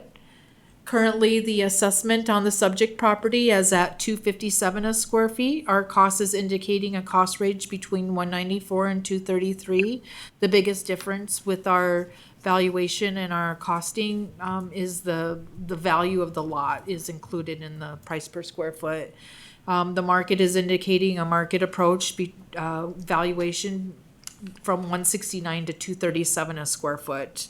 Upon the exterior inspection in 2019, home is in normal condition. The siding, roof, foundation, and doors appear to be in good shape. The finished attached garage is in an above normal condition. Interior inspection was also conducted with finishes are average condition with the age of the home. After consideration of the review of the property and the comparison with the comparables, we're recommending no change. It's within the market value, leaving the assessment at $248,978. Anybody have any questions for Carla? No, I just, Just a second, I'm talking, the board, I'm asking if the board has any questions. All right, sir, you can go ahead, just state your name and address, and then go ahead and give your testimony. David Baldwin, 325 West 2nd Street. Yes, the biggest thing is how does a property go up that much value and you haven't done a thing to it? People's willingness to pay for things have changed dramatically in the last 2 years. Yeah, but what happens if the market crashes? Then we'll bring the market back down, or assessment back down as well. Yeah, I don't believe that. Okay.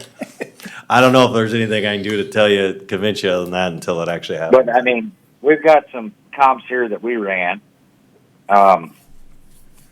First one is, let's see here. Do we have those, Carla? 278, page 278, I believe. Thank you. We have some comps here on 325 South Johnson. That one was 137, 361 value. That is.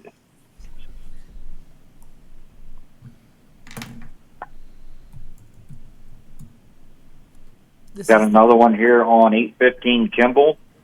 That one was valued at 172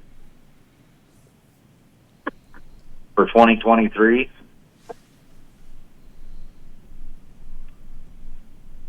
Got one here on 904 3rd Street that was valued at 140.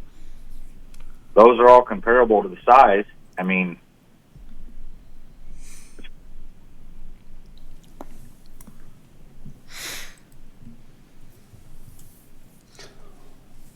our estimated value of what we think the property is worth is 190 to 200. There's no way you'd get $250,000 out of this house.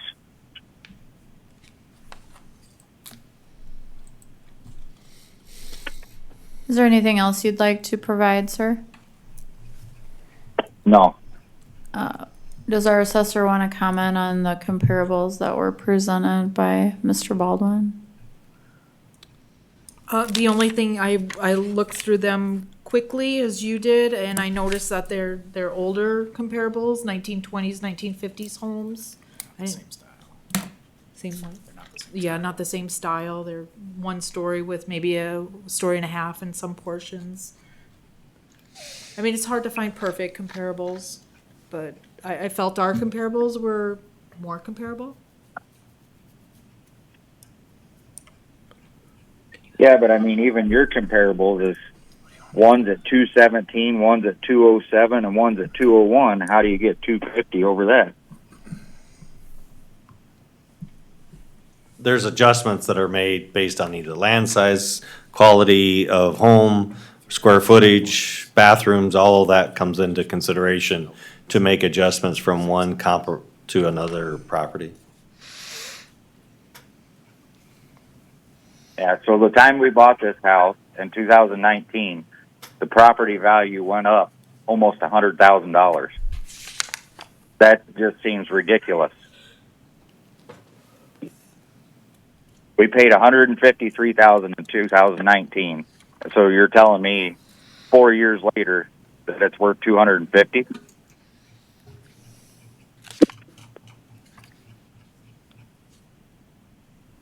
Did you add the stamped concrete after the sale? No, stamped concrete was already here. That was picked up during the reappraisal, so we never had that assessed prior. Yeah, that's not going to drive it up $100,000. No, I understand that. Do you, sir, do you have any disagreements with the comparable properties that we provided you? I just don't. I don't see the value that you guys have on it.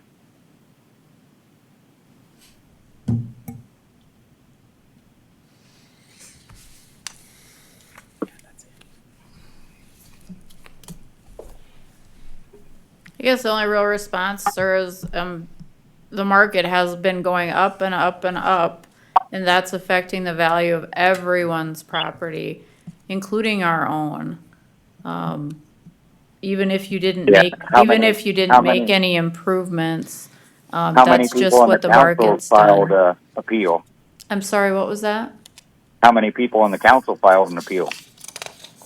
How many people on this board? One person did file an appeal. Okay, so you obviously got somebody that don't agree with it. And there's a lot more people in town that don't agree with it. Why is the price driving up so ridiculous? Because people are willing to pay those prices for homes. Yeah, but you're getting people from California, East Coast. They can afford that because their homes out there are, you go to $1 million home here, that's a $10 million home there. I understand what you're saying, but that doesn't play into our calculation. Well, it sounds like it. And if I'm looking at it correctly, I mean, your valuation may have went up considerably. However, doesn't look like your property taxes did. Our property taxes have went up $1,000 since we bought this place.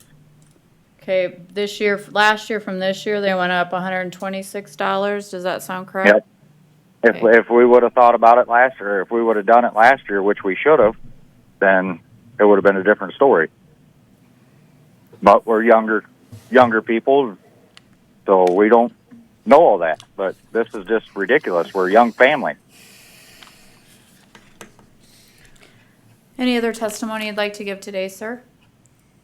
No. All right, is there a motion?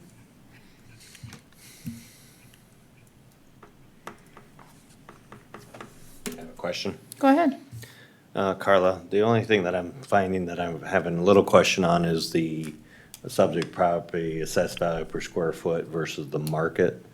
Seems to be a little bit over market. So unless you can help me, I would probably base a decision on that. Trying to be his advocate, I guess, a little bit. Seems a little bit out of whack there. Any disagreement on? What's the thinking? market at, Mike?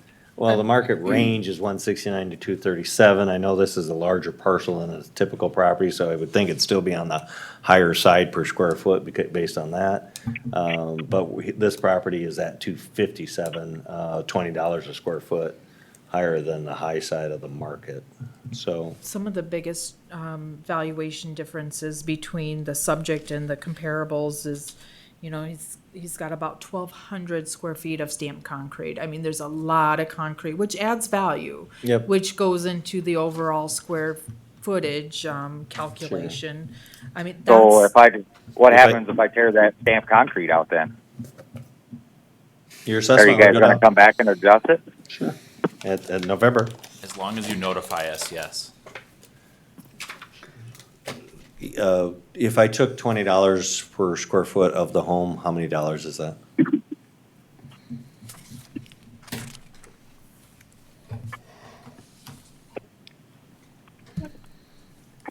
go ahead and say it. 19,360.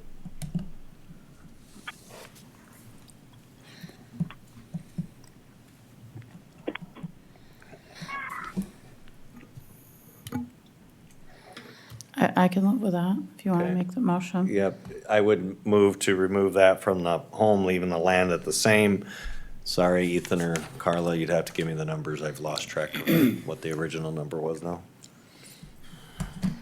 Well, it was 20,000 times the square footage of, 179.59. Thank you. That would be my motion. 170, 959. $17,959. The house value, 170,959. And then leave the land the same. I'll second that. Got a motion and a second. Any further discussion? All right, Sherry, we call the roll? Commissioner Gibbon, Yes. Poppins. Yes. Garbers, Yes. Atkins, Yes. Landine. Yes. Motion carries. Thank you, sir. Move on to Yep, our next so item. Yep. If you have other questions, you can call the office back tomorrow.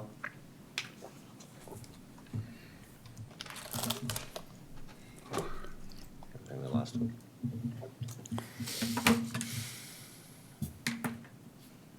Move on to our next hearing for 6:30, sir. Are you the 6:30? 6:40. 6:40. What do we got for an RSVP on 6:30? They're obviously not here. No response. Okay, go ahead. Our next appeal is parcel number 200.26.11.001. It's located at 423 North Bartlett Street here in Canton. It's owned by Benjamin and Nicole Westra. It's a single-family home, 1.5 story, built in 1930. Approximate square footage is 2,108 square feet of total living area. We currently have an assessment of $309,410 on it. The comps, which are on page 289, and I apologize, this is between pages 285 and 300. So the subject with the 3 comparables, I felt the comparables were very good with the subject property. Again, the market was strong the last 2 years. When we look side by side with the comparables, we are making a recommendation. So the subject property price per square foot, So the price per square foot for the subject property is $146. If we take out the second garage, which we try to do that sometimes, so we have an apples to apples comparison on our, subject to our comps, which show a cost per square foot of $132 per square feet. Our cost ranges between 188 and 123. The market is indicating a value between 111 and 165. We did have an inspection on August of 2019. The home was put in normal condition. The siding and roof are in decent shape. Windows appeared to be in fair shape as well. The chimney and porch pillars showed minimal signs of wear. And then initial inspection, homeowner was given the door hanger to set an appointment, but the office was never contacted. Based on the condition of the exterior, the interior was estimated to be at the same as exterior, which is normal condition. After an investigation and thorough analysis of the property, the assessors are recommending no change. We are currently within the market value, leaving the value at $309,410.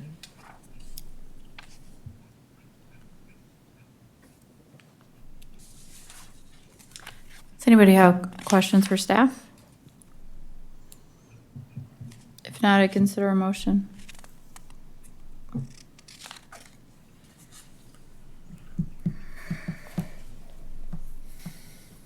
I'll move to leave it as is. We've got a motion to leave it as is. Is there a second? I'll second it. And I've got a second. Any further discussion? If not, Sherry, will you call the roll? Commissioner Gibbon? Yes. Poppins? Yes. Garbers? Aachen? Yes. Landine? Yes. Next items. You, Jonathan? Yes, I am. Okay, are you okay if we start 5 minutes early? That's fine with me. All right. You can come on up here to the podium. Carla's gonna give a short presentation and then you'll be able to testify. Go ahead, Carla. Our next appeal is on pages 301 to 315. It's parcel number 200.45.06.014. It's located at 910 East 5th Street here in Canton.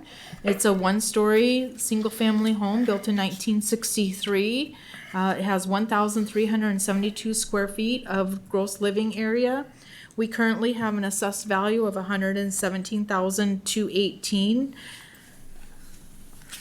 Our comps are on page 305. They're good comps. They're very comparable to the subject property. They're all within the same size and age of the subject property. Currently, our subject property has a price per square foot of $85 per square foot. The cost range is between $137 and $164. The market is indicating a market range between $132 and $193. The reason why the assessment of the subject property is much lower than the comparables, because in 2020, this was an appealed value to county and also Office of Hearing Examiners, which the Office of Hearing Examiners upheld our valuation back in 2020. But prior to that, Ethan was the appraiser on site and he did an interior inspection, and we did make some adjustments after the inspection for the property, and those were the recommendations to the county board and also the Office of Hearing Examiners. After thorough investigation of the property and with the comparables, we're making a recommendation, no change. The home falls below cost and market value, leaving the value at $117,218.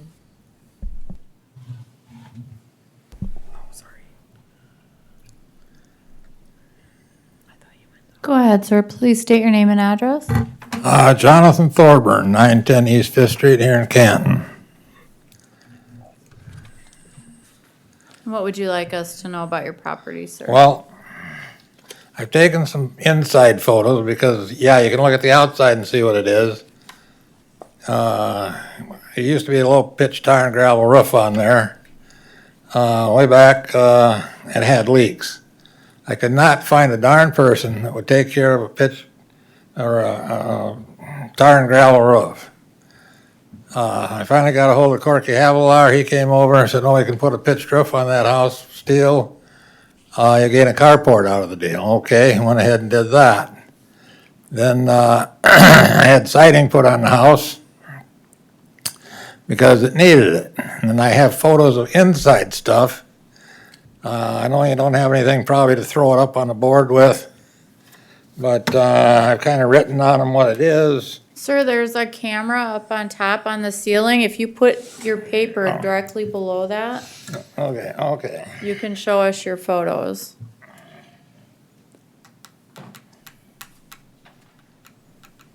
Okay. That work? Yep, that's perfect. That's the west wall in my living room. And those are all the studs where you see the peeling paint. That kind of happened when they took the old siding off and put new siding on, just from the heat or whatever. Plus, the whole house, the exterior walls have got thin, bad insulation. I tried over the years to find if they could blow in the insulation. Nope, can't do that. So the only alternative for the whole house is tear all the outside walls off, insulate, and put new walls up. That's in the living room. There's another picture of the living room with the peeling paint. This one's in the living room, and that's where water was dripping in when the roof was leaking. Here's another one in the living room showing where there was water damage. So I'm not sure what the insulation's like up there because the whole house, all the rafters in there are boarded on one side. There's small kind of crawl through spaces, but they don't run all together. They run down a ways, they'll quit, then you got to go over here to catch another one and go down, it'll quit, and then you got to clear back over here. So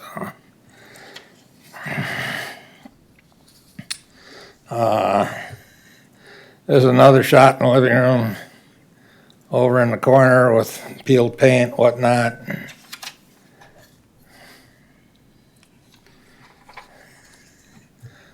This one here is in the living room. This area over here, there's paint that's cracked and whatnot from water coming in.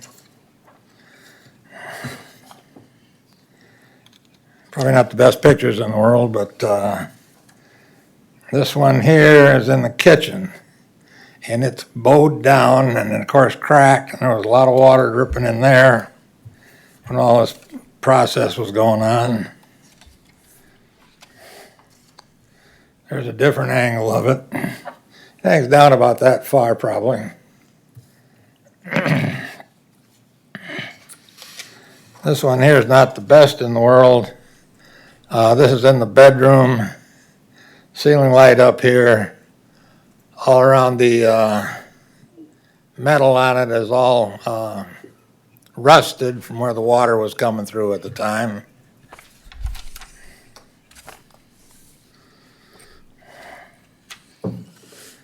This one here is the back hallway. This is all stained on the wall and the ceiling where water damage was.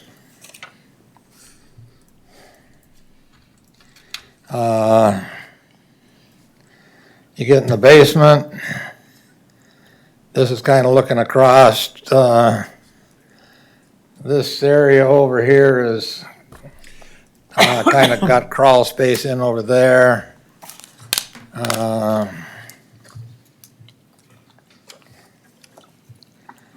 This one's showing the old original furnace. I got hot water heat, but a sink and a stool and the old, which probably needs to be replaced before long. And this one was kind of fuzzy. I wasn't taking these. I had somebody else help me with them. But then this is looking back to the other side of it, and all the rest of the house is crawl space. And like I say, insulation up in the attic is probably needing to be replaced somehow or another to get at it. I'm not sure how. Like I say, all the outside walls, I was advised put more insulation there. You're going to have to tell all the outside sheeting inside off in order to put more insulation in there. Sir, is there a value that you are asking your place I to be didn't put put one on? down, but And I'm not sure, what's it gonna be, 30, 40,000 to take care of all that stuff? I have no clue. Well, I don't know. I don't know if we're gonna bet against ourselves. Well, So, do you wanna tell us what you would like the home or what you think it should be valued Well, at? Back in 19, you had 58,205, but that was in 19. And we're not that far up now, but I'm retired, I can't afford a whole lot. I mean, I'd like to fix it up, but the ones that you had showing me pictures of, their lots are flat. Mine hills up terribly in the back. Can't do a whole lot with it back there.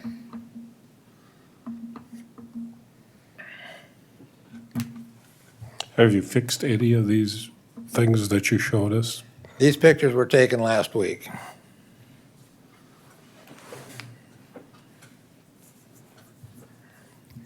And most of the house is just crawl space back in there. How large a lot do you have? It's on here somewhere. It's a fifth of an acre, is that right? 0.183 acres. Did you see the notice for appraisal? Did we put one on this property in the last year, or when was that sent out on this property? To do a reappraisal on it, Carla? Well, we reappraised it back in 2020. We were in the property then? Yes, that is correct. And actually, the notes from the assessor match exactly as his pictures were indicating. So we've seen this damage. Yes, and we put, existed.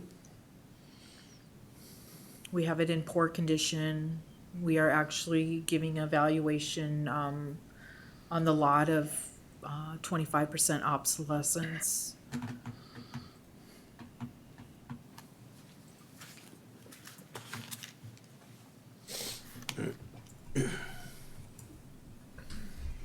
What blanket adjustment was on this property then? I'm glad they had any of you come over and take a look at it yourselves, but Well, the value of, looks like the structure took a significant jump, but that's our costing module. And then we also pulled the appealed value off. And you are currently living in this property? yes, I am. So to make that more clear, it's getting 2 years worth of market adjustments in this 1 year, in two of the hottest markets we've had, years of the market we've seen in my life. I mean, I'm living there on the main drag, a lot of traffic going by.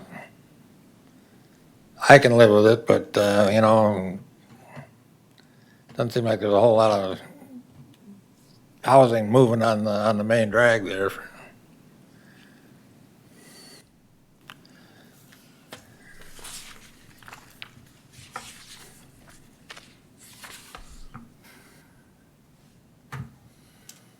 I think one of our comparables, number 3, was also on I can live with more in the house to that. All right, here's my, Or, well, that's the total. that's the total. No, that's the house. Never mind, that's the house. Yeah, if there's no more testimony, I have a motion of changing the house to property to 84974 for the structure, leaving the land the same. Second. Got a motion and a second, any discussion? If not, Sherry, will you call the roll? Commissioner Gibbon, Yes. Poppins, Yes, Berbers, Yes. Hodkin, Yes. Landy. Yes. it's a little help. I'll help a little bit, sir. Well, thank you very much. I appreciate it. You bet, thanks for coming in. Well, if you don't come in, you don't get anywhere. You're right. I don't know, do you want these photos for your records, or? Yeah, you showed them to us, so we would like to make it part of the record. So Yep, you can have them. Yeah, if you wanna just give them to our assessor, thank you, sir. I've got written on there where it's at in the house and what, but, like I say, being retired, can't really afford a whole lot, try to keep things as best as I can, but where does it end? Understand. Oh, death, It's always that's right. something. Well, thank you very much, best to all, stay safe, stay Thank you. well, Thank you, you too. keep up the good things for the city. Thank you. If you haven't voted, the polls are still open for 11 minutes. I was there at a little bit after 8 o'clock, made my vote, and I figure if you don't vote, you ain't got no right to bitch. I don't know how wish many more would people over say the the years, same. they start babbling about something, I'll look at them, I say, well, did you vote? Well, no, and then I says, you got no right to bitch. Well said. Take care. You as well. Wait a minute. Do we have an RSVP for Yes, it 6:50? will be on the phone. All right.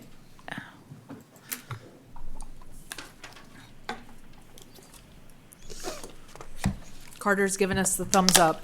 All right. Do we have Justin and or Shelley Conlon on the phone? No. Is it different? This is Shelley. Different. Hey, Shelley.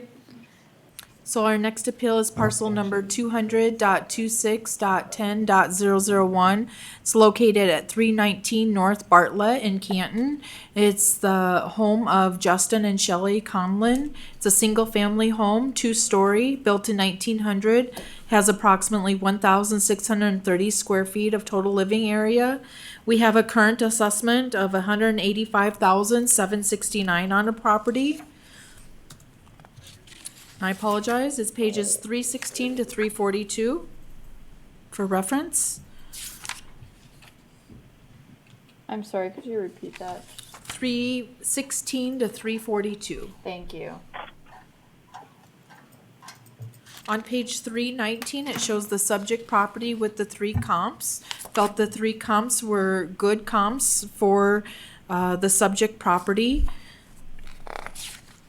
We currently are assessing the subject property at $114 a square foot. The cost range is between $81 and $131, so it's right in the middle of those. The market is indicating a value between $63 and $132, so again, right in the middle of the market.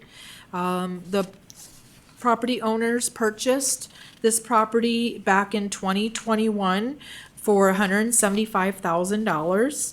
And we did an interior inspection back in 2019. The home was in below normal condition at the time, which we adjusted for.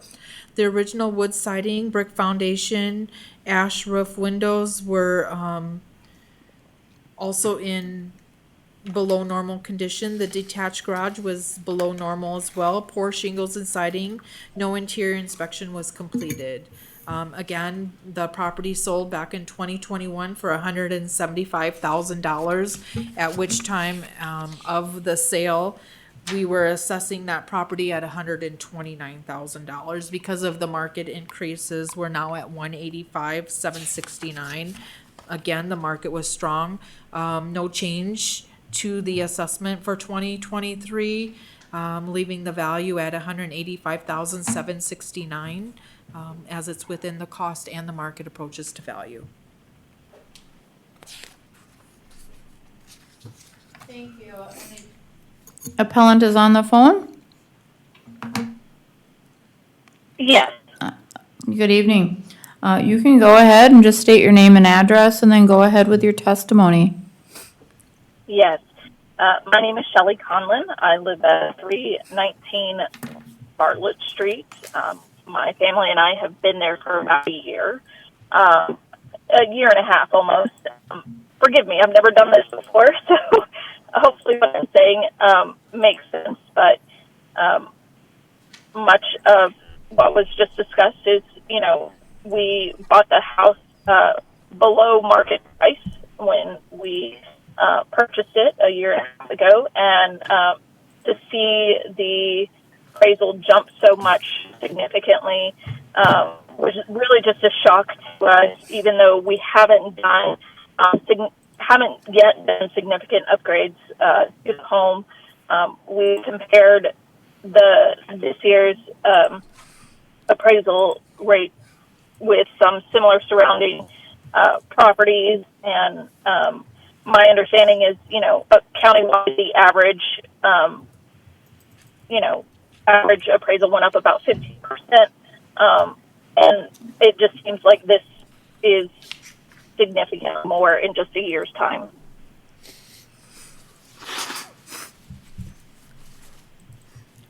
Is there anything else you want us to know? No, not at this time.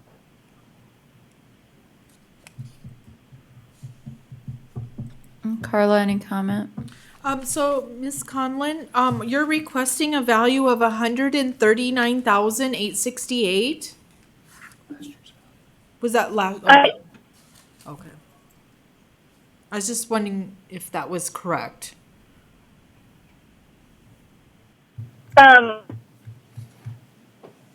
I think our appraisal went up more than 30%. If there was a potential to maybe bring that more in line with what the county average increase is, we would be fine with that.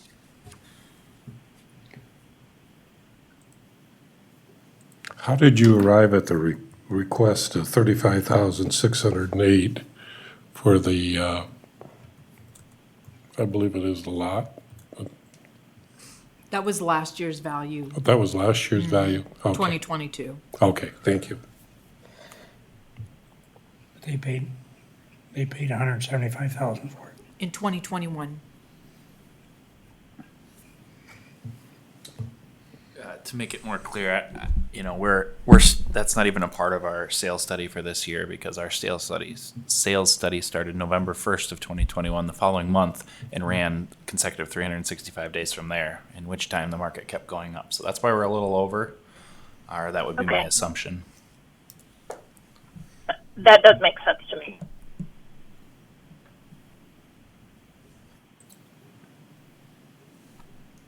I just want to clarify, Shelley, you said you paid under market value when you bought it, but we're saying that this was purchased over market value, correct? So they were saying that is that what you said when I heard you speaking? So when the house was listed, it was listed at $190 asking price, and we paid less than that. Okay, I see what you meant by that then. Thank you. Yeah. Anybody else have any other questions for either Carla or the appellant? If not, can we get a motion, please?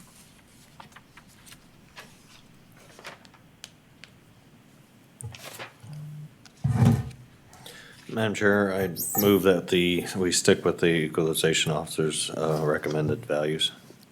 I second that. I have a motion and a second to accept the assessor's values. Is there any further discussion? If not, Sherry, will you call the roll? Commissioner Gibbon, Yes. Poppins, Yes. Garbers, Yes. Odkin, Yes. Landine. Yes. That motion carries. Thank you for participating, ma'am. Thank you so much for your time. Thank you for explaining it to me. Thank you. No problem. Bye. All right, we have, next item is scheduled for 7 o'clock. We're 3 minutes early. Are you Mr. Kroger? Nope, that's Paul. They're unable to attend. Oh, they are unable to attend. Okay. By phone or otherwise? No. Well, let's get through this one quick, and then I want to take a break until 7:10 if we have a minute. Okay, our next appeal is parcel number 200.84.00.002. It is a property located at 240 Northwest Avenue in Canton. Pages 343 to 356 is where the appeal will be located. It is a pole building built in 2008, 3,000 square feet. It sits on approximately 1.49 acres. We have a current assessed value of $122,554. Our comparables are on page 345. The comparables range between $10 and $17 a square foot using the cost methodology. The market approach indicates $27 to $59 a square foot. The current price per square foot on the subject property is 14, and we do use the cost approach to value on these properties. After consideration, looking at the comps and the subject property after review, we are making a recommendation of no change. There has been no assessment made for the house, sewer, or water, or the concrete driveway in which the appellant indicated in their reason for lowering the assessment. The building appears to be in normal condition. Madam Chair, I'd offer a motion to accept the recommendation of sticking with the 41,615 and the 80,939. Second. All right, I've got a motion and a second. Any further discussion? If not, Sean, our chair, will you call the roll? Commissioner Gibbon, Yes. Poppins. Yes. Garbers, Yes. Hawken, Yes. Landine. Yes. All right, we're gonna take a break until 7:10, which is our next scheduled meeting. Appeal is parcel number 200.29.00.023. It's located at 14 South Blair here in Canton. It's owned by Brody Ludwig and Megan Zomerman. It's a single-family home built in 2002, 1,008 square feet. We have a current assessed value of $241,704. The appellants purchased the property back in 2021 for $228,060. Our comps, which are located on page 360, this appeal is pages between 357 and 385. Side-by-side comparison of the subject property with the three comparables. Our comps are good comps in the same general location as the subject property. It's indicating a cost range between 166 and 230. Our subject property is being valued at $211 per square foot. Our market price per square foot is $144 and $226. Again, our subject property is at $211. The condition statement in which we are providing for you, there was an exterior inspection in September of 2019. The home was in normal condition. The roof, siding, foundation, and doors were all in good condition. The attached Mine was garage not was in working above either. normal condition. We do that type of condition Time when out. there's finish.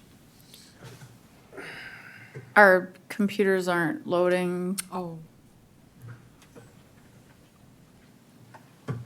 Mine did that and I hit the back button and yeah. This is what I have now. Anyway, you can keep going though. So we put the garage in an above normal condition when the garage has been finished. The assessors did an interior inspection also in September of 2019. You can see the map shows where the subject property is located and the three comparables all within the same general vicinity as the subject property. The assessors, after a thorough examination of the appeal, are recommending no change to value. The value is within the cost and the market approaches. We currently have an assessment of $241,704.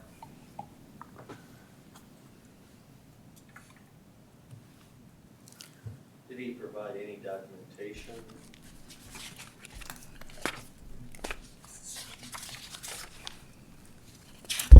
So our new Mike, do you wanna, I know that's more comfortable. Do you wanna come? Yeah, I was just staying out of his way. No, I know. I just want you on record, that's all.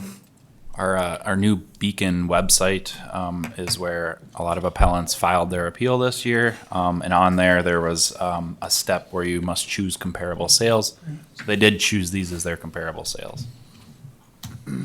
Pages 375 through 385 Did I do something? are the appellant's comparables. That's the subject that they chose. Thank you. This is their comparable. Is it the same as ours? flip back to our comparable.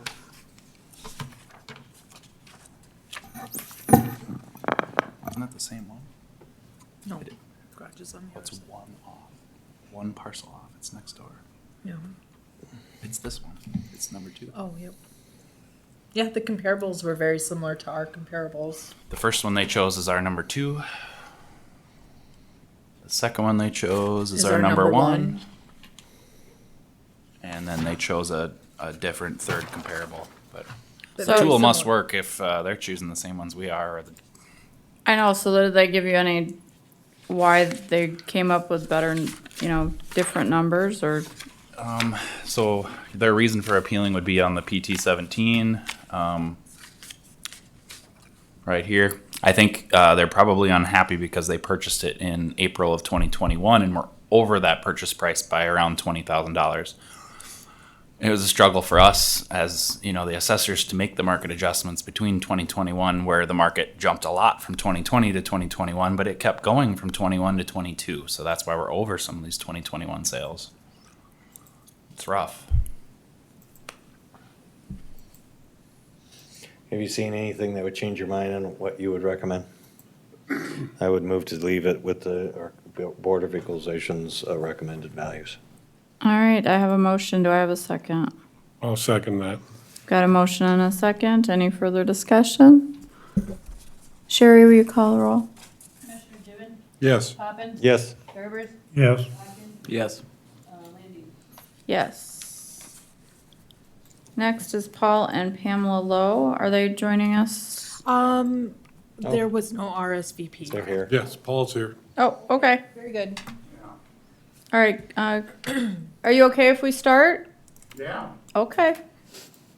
Our next appeal is parcel number 200.38.00.00C. Excuse me, 000. It's located at 219 North Howard here in Canton. It's owned by Paul and Pamela Lowe. It's a single-family home, a 1.5 story, built in 1915, has 1,226 square feet. Our current assessment is $163,989. Are we on? Sorry, it's just cut off. That's not the right parcel number, but it's okay. Okay. On page 389, we show side-by-side comparison with our subject property and the 3 comps. The comps are good comps. They're the same size as the subject property. Thank you. And same year built as the subject property. Their current comps be within our current assessment date. The price per square foot of our subject property is $134. Our cost comparison range is between $126 and $138. Very tight cost comparison, which means our values are equally assessed. The market is indicating a cost or market valuation between $153 and $166. The subject is below the market comparables. The assessor recommends no change as the property assessment falls within the values and below the market approach. Within the appeal, the appellant said they sold the neighboring lot to a family member in April of 21. So we felt that was pertinent information when they're looking at the assessment of their land. The assessor's exterior inspection back in August of 2019 and also an interior inspection. The house was in normal condition. The siding, shingles, windows, and rest of the exterior were all in normal condition. The interior inspection showed that the finishes throughout the house was normal condition. The detached garage was in below normal condition. So we adjusted for all the condition issues, plus or minus. You can see the map where the subject property is located in blue, and the 3 comparables are in red. They're in the same general vicinity as the subject property, just few blocks to the east. After thorough consideration and inspection of the property, we're recommending for no change to the 2023 value, leaving it at $163,989. Thank you. Mr. Lowe, did you want to come up and testify? Yeah, it was compared to how many houses? Mr. Lowe, can you come up to the microphone, please? You want me to here or over there? Right at that microphone right there. Okay. Thank you. Yeah. Can you state your name, please, for the record? Paul Lowe. Thank you. Yeah. Go ahead. Yeah, well, I'd like to know where exactly these 4 or 5 houses are located at. They're in red. Yours is the one in blue on the left there. It says subject. On the west side of town. Yeah. And the ones that are in red there, 1, 2, and 3 are in Canton here. Okay. Those are the ones that we're using to show you here what they sold for. Yeah. And how similar they are to yours. Yeah. Well, okay, oh, I see here. Bartlett, Cedar, Broadway, okay. My house, you know, is located over half a mile from the high school and a mile about to the grade school, maybe a little bit over. So my location is not the best. I have the Lincoln County Soil District to the east of me, and I have a trailer court to the northeast. So, you know, location means a lot. If I was closer to the school, I guess I wouldn't be saying anything, or closer to downtown. You know, I'm kind of out there in the sticks. You know, I'm towards the edge of town. It's a lot farther to walk if you have kids. You know, so I know when the kids went to school, we usually took them to school, or they had their own vehicle, or somebody picked them up. So, and I'm not complaining too much on the value on the structure. I guess it's the value on the lot. That's at 50,000. And last year it was a little over 24,000. So that's double. And I guess that's my main concern is, you know, I don't think you're gonna get 50,000 for a lot in that position in this town.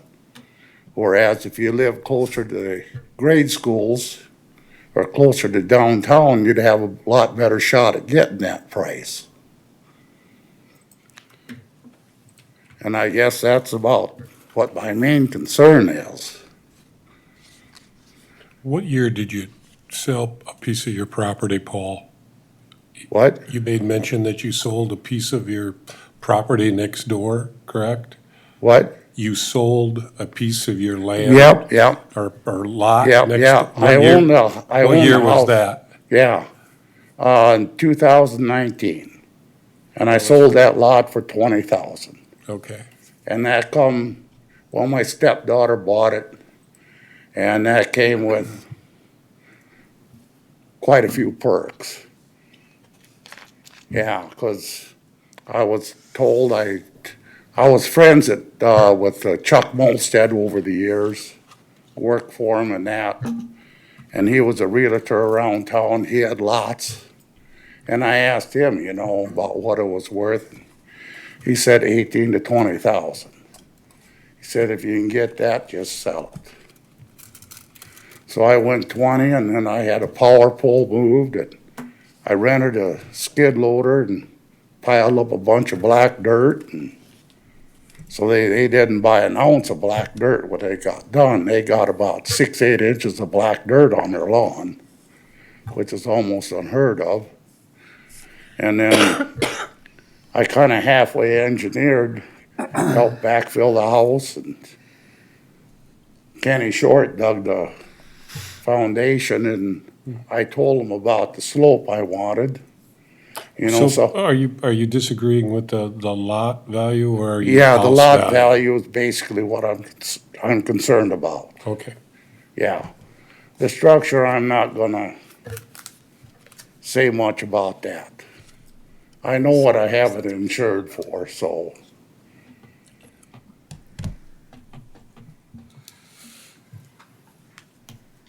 I was hoping to meet, somewhere in the middle of what last year and this year's a lot, I know it's gone up.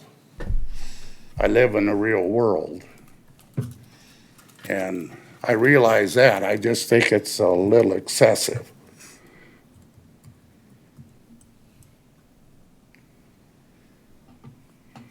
I guess that's about it.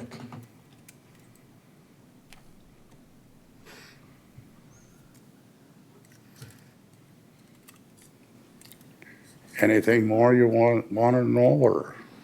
Does anybody have any other questions for the appellant? Yeah.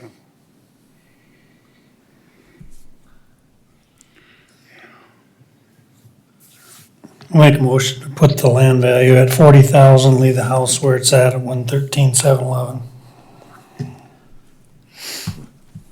All right, I've got a motion. Is there a second? Second. Got a motion and a second. Sherry, you want to call the roll? Commissioner Gibbon, Yes. Poppins. Yes. Garbers, Yes. Hodgkin, Yes. Landine. Yes. Well, thank you. Thank you. I was hoping to be just a little bit lower, but I'll take what I get and thank you. Thank you, sir. Yeah. Have a good evening. Yeah. All right, next is at 7:30, so we're a little ahead of time. Are you here for the 7:30 appeal, sir? Yes, ma'am. Do you want to get started? Sure. Okay, well then we'll do that. Carla will give a short presentation and then I'll have you come up to the microphone when she's done. Thank you. 400 to 417 is where the next appeal is located. It's parcel 200.82.00.001. It's 4.48 acres. The legal description is Lot 1, excluding the south 152 feet, and also excluding Lot H1 in Leggett's Addition here in Canton. It's a bare lot consisting of, again, 4.48 acres. It's owned by Christopher and Suzanne Anderson. We have a current assessment value of $119,945. After looking at the comparables and doing a thorough analysis of the subject property, we do have a recommendation to change the land value for an excessive rate and lower the land value to $58,550. It sits adjacent to parcel 200.29.00.003C, which is that where your home is located? Yes, ma'am. Yes. And they were sold together. All right, you want to come up, sir? I've never done this before, just speak freely, is that? You can speak freely. I will tell you that the recommendation now is to lower it from the 119,945 down to 58,550. If you want to accept that, you can certainly accept that and we'll take a motion on that. If you want it to be lower than that, then give us your sales pitch. All right, I'll give it a pitch. All right. And I'll make note, maybe the easiest reference for my notes would be, it was PT 17, page 3. There's a little map that might be helpful, a little bit of context. There we go, perfect. And so, and again, thank you for the chance to plead my case. So as was stated, we bought two tracts of both the tract that the house is on and then this tract of land in one unit back in 2021. And basically this additional tract serves as kind of a backyard and the driveway for the main house. And at that time, the value assessed on it for tax purposes was around $15,000. At the time of purchase a year and a half ago. It is 4.48 acres, as was noted. As you look at the map, I have not had it surveyed to give it an exact number to this, but I'm assuming by visually it's 85% floodplain. If you look at the map on the left, the blue and then the speckle, and then the one on the right clears out even more. The blue is all flood, the red is the house, so the yellow would be the non-floodplain area of the property.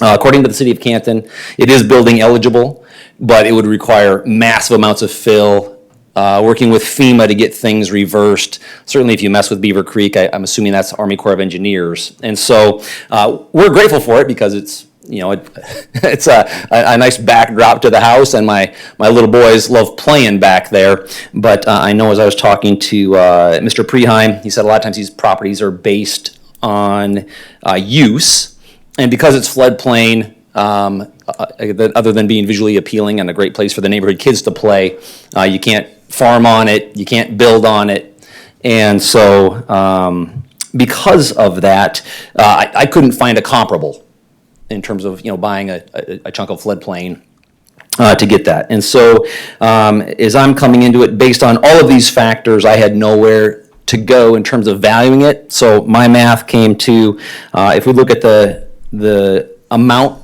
that our main lot went on that has the house on it, it went up by 24.52% in the last year.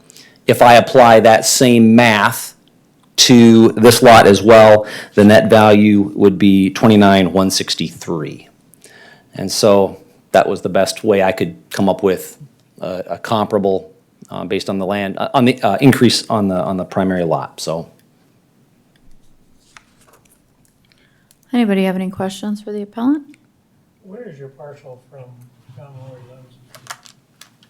so it'd be across the street and a little bit to the south. So if you're driving up Bridge Street, there's two houses on the left before you hit kind of the bridge and gravel, and so that's where it is.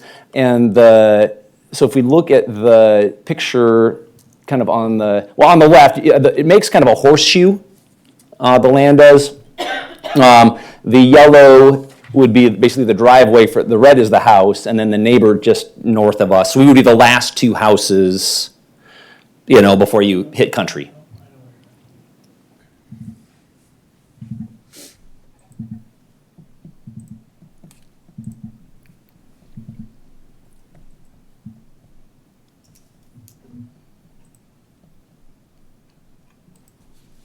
Yeah, and you can actually see Beaver Creek a little bit in the one on the left. And that's where that bridge is, right where you hit gravel. And so the property kind of crosses the creek right there, and then we've only been there a year and a half. And last year not a lot because of drought, but that area has flooded at least twice in our short time being there. Again, not massive, no damage, but enough where certainly you wouldn't want to have a structure there, or crops, or anything else.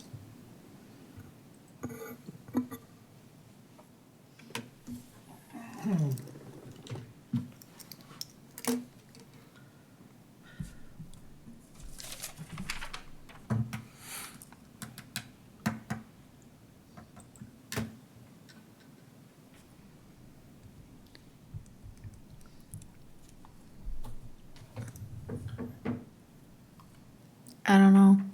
Carla, on page 401, where it shows the property outline,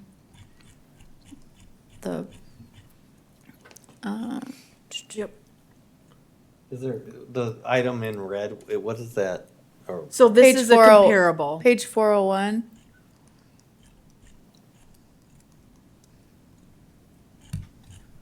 It's your very first page. Yep, there you go. See, there's a red dot up there. Do you know what that is? Oh, that's just a cursor. That's just a Oh. cursor. okay. Okay. Anything else to add? We got a pretty Yeah. favorable recommendation from adjustment. Which I'm super grateful for, because it sounds like it was misclassified when the first number came out, because it went up by 400 and something %. Yeah, it did jump a lot. And so I'm grateful for the reassessment, and that's, I think, what the revalue came from. Again, it felt like I'm not a land mogul, clearly. And so I don't know, what property like that goes for out in the country or in town or whatever. But to me, it was just like sticker shock. So again, very grateful that the proposed rate got cut significantly. But even that, if you look at a percentage increase over the last number of years where it was taxed, I think that would certainly defeat real estate trends, but I don't know. Maybe it wouldn't. What did you indicate what you paid for this? So it came as one It came unit. as one unit. Yeah, so it was both the unit that, so it's got a house on it as well, large home, 1906. So that lot and the lot behind it were for 317. If it helps, Mike, to my memory, together we have them with this recommendation amount at like 351. And he paid 317 in August of 2021. Thank you. My recommendation? To do the new assessor's recommendation at 58,550.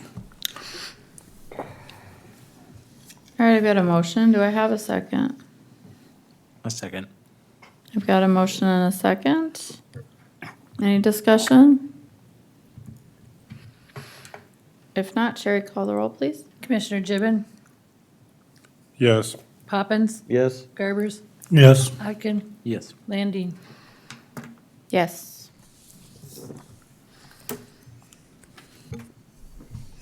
Looks like it must be a beautiful property. Kids would love playing down in there.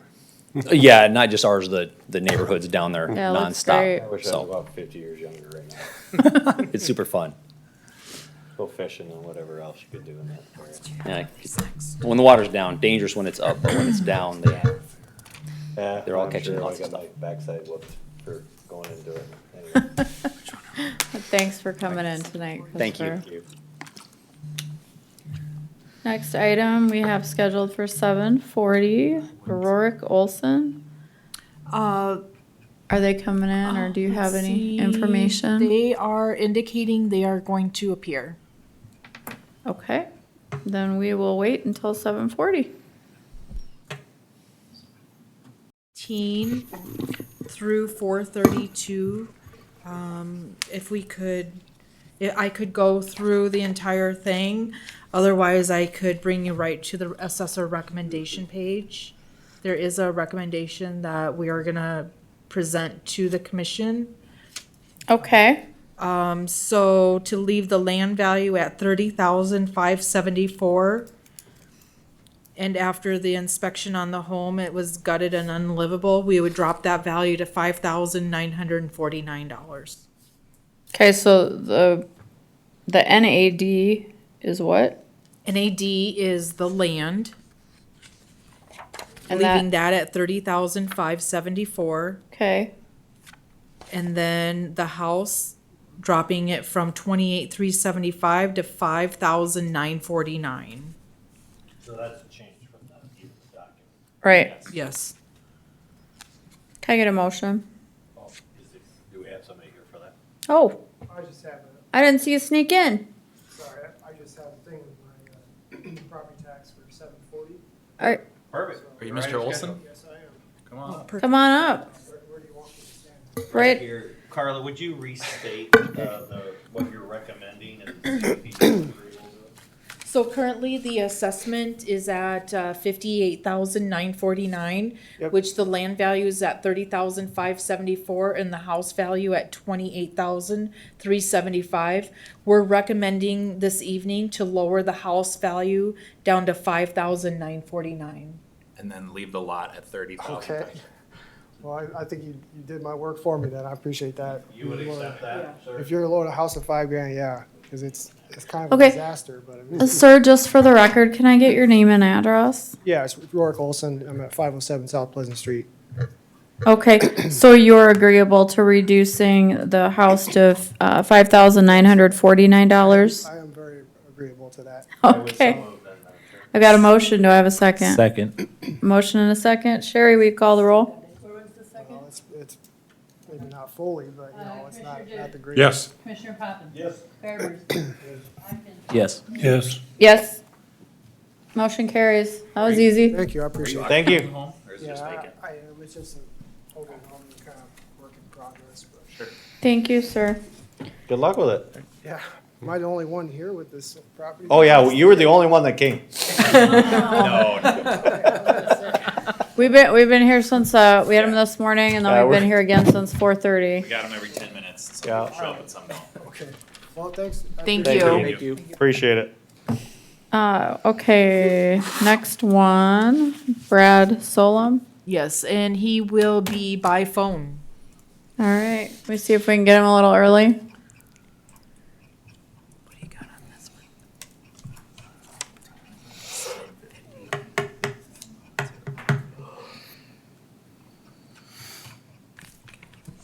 What page we got, Carl? Pages 433 to 457. All right.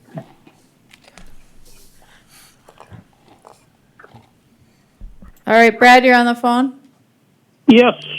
All right, Carla's gonna give a short presentation and then it'll be your turn, okay? Okay. Our next appeal is parcel number 200.20.04.006.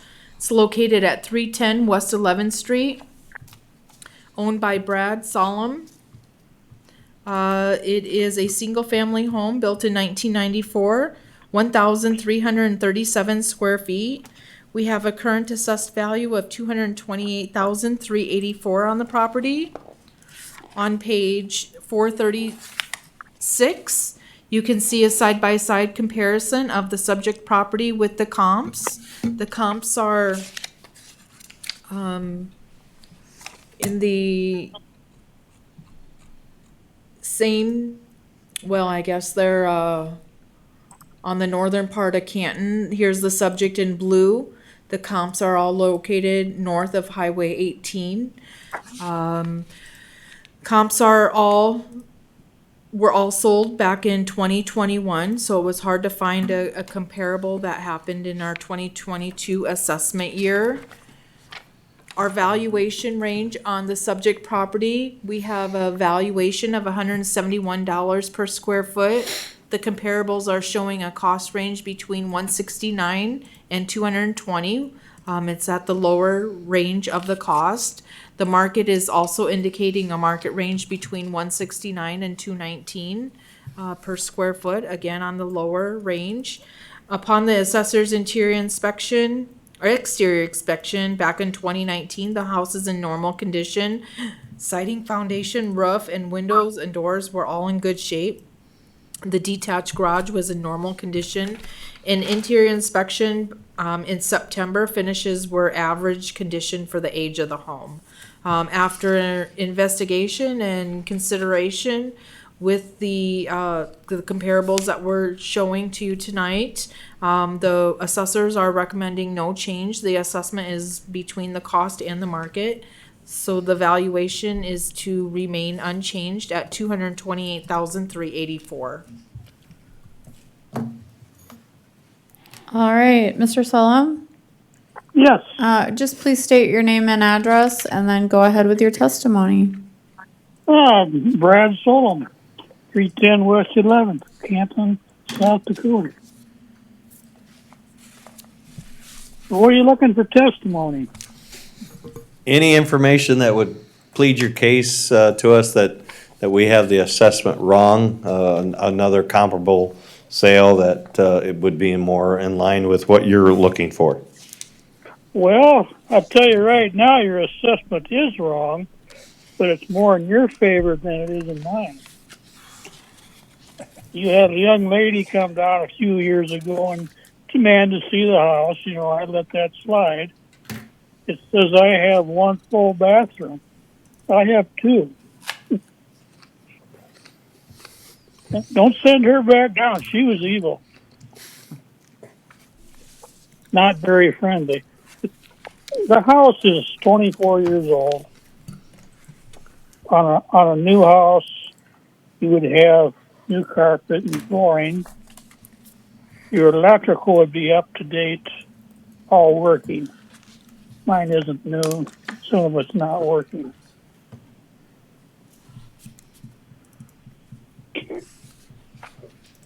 That my neighborhood is like a war zone down here. So You can take that or leave it, I don't care. That's about all I can say. All right. Do you have an example, sir, of any other home that's comparable to yours and what we have it assessed that, how home at? Well, the daughters give me a few pages here, and like you said, these houses are on the north end. I'm south of the tracks. It's like comparing two John Deeres.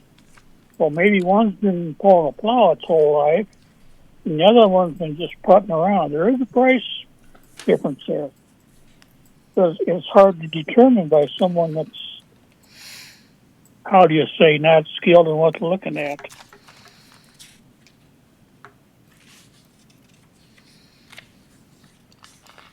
So I see some of these comparables, and some of them aren't actually comparables.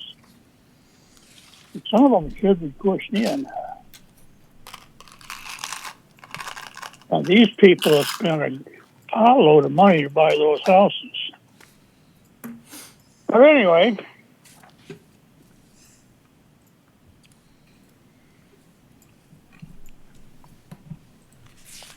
Is there anything else you'd like to say, sir? well, some of my opinion comes from the Liars Club up at Pump and Pack in the morning, so if I'm getting out of line somewhere, you understand why. These are my elders up there talking. So.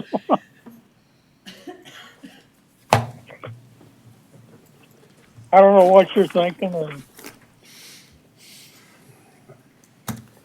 I am retired. Yeah, I don't have that's much a to question do that the during state should to address, people that have retired Yeah. and keep them in their homes. Well, I had to retire. I'd go to work Monday morning, and by noon, my right knee hurt so bad, I had to go home. And then it would hurt until Sunday, and it's like, hey, I'm going to work Monday. I'm going to work the whole damn week and get a full paycheck. No. Now, here a couple of weeks ago, I had the ambulance come down. Chad Stiles and a police officer drug me out because they're urinating and sent me to Sioux Falls. And we're still hurting. We can hardly walk because of that. But anyway, that don't mean nothing.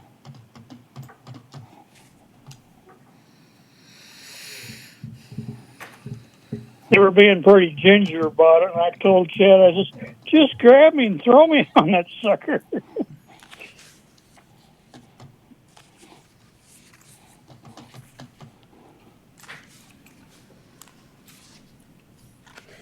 Does anybody want to make a motion? I'm just doing some math.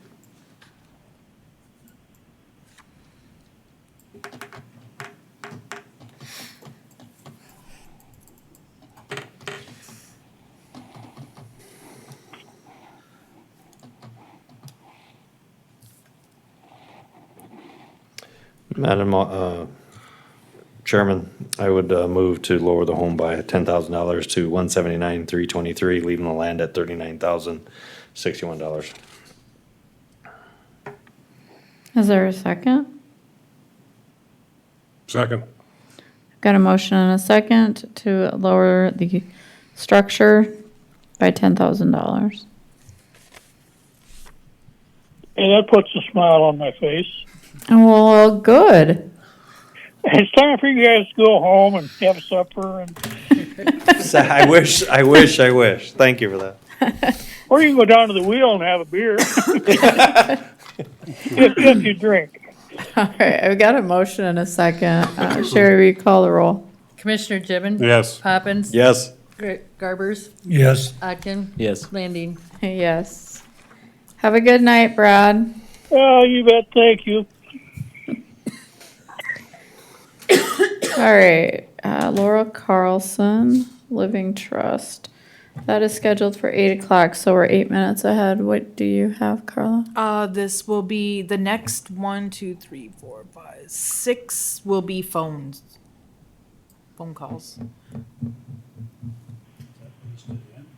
Almost. No, there's one. The last one must The be in last person. one is in person. Wow. If they're coming.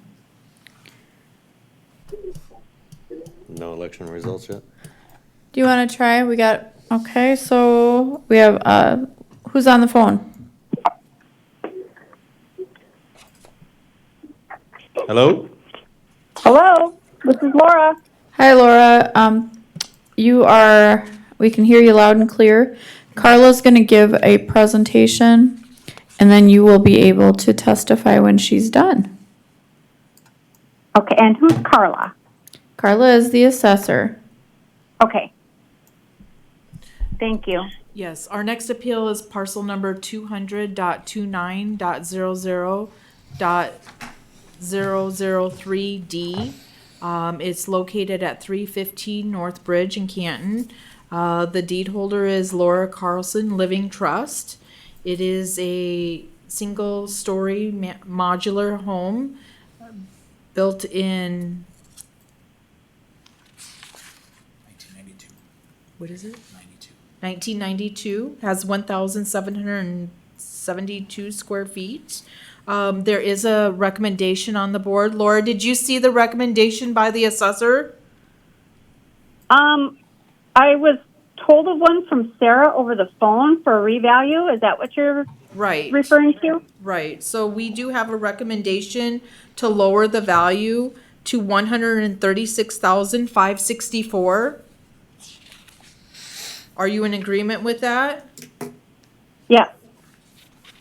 With that, I would make a motion to go with the new recommended values. All right, I've got a motion. Is there a second? I'll second it. I've got a second from Garbers.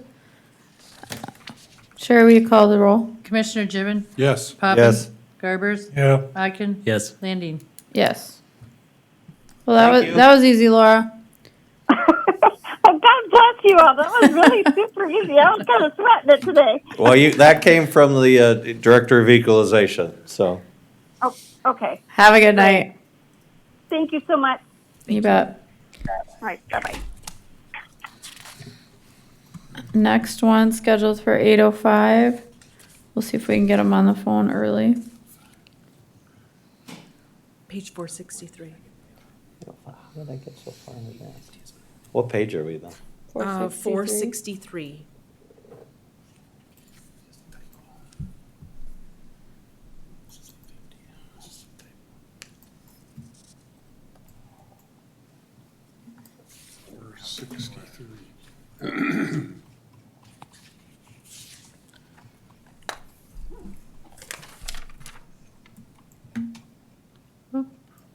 So we made a recommendation on this property and they accepted our recommendation. Did they officially remove? They did not withdraw, they accepted our recommendation. Well, we probably gotta at least try. Do we have a document or anything that said that? Look for it. Okay.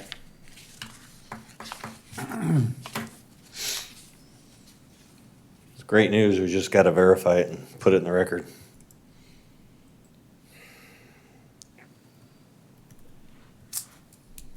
I don't have the confirmation for you, sorry. Can't we just vote on We can go with, We gotta wait Yep. till 8:05. it?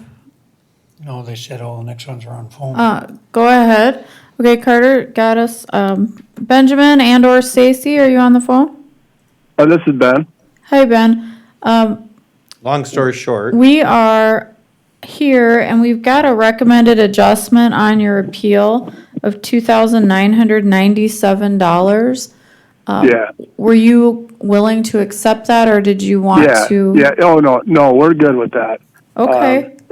Yeah, I was, and the only reason I filled out the form is because we were told in the beginning that we didn't have to, or appear or call. So we totally agree with that. So that's fine.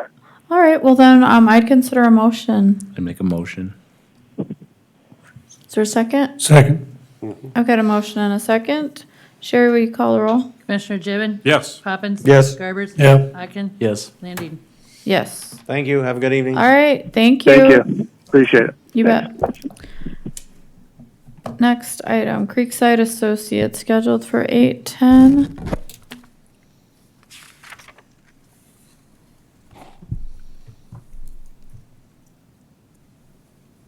They also accepted our recommendation, but would like to call in and discuss it regardless. Okay, can we see if we can get them on the phone?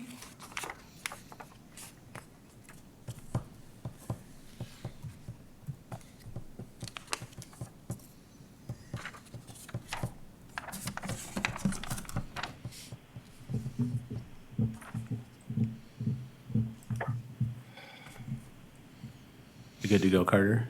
He's good. All right. Hi, who do we have on the phone? Lisa Logan. Hi, Ms. Logan. Our assessor is gonna go ahead and give a short, presentation, but that said, it looks like there was a recommended adjustment on the property. Yes. And I'm not sure if I'm reading it correctly, so I've got on the, Carla, which is which?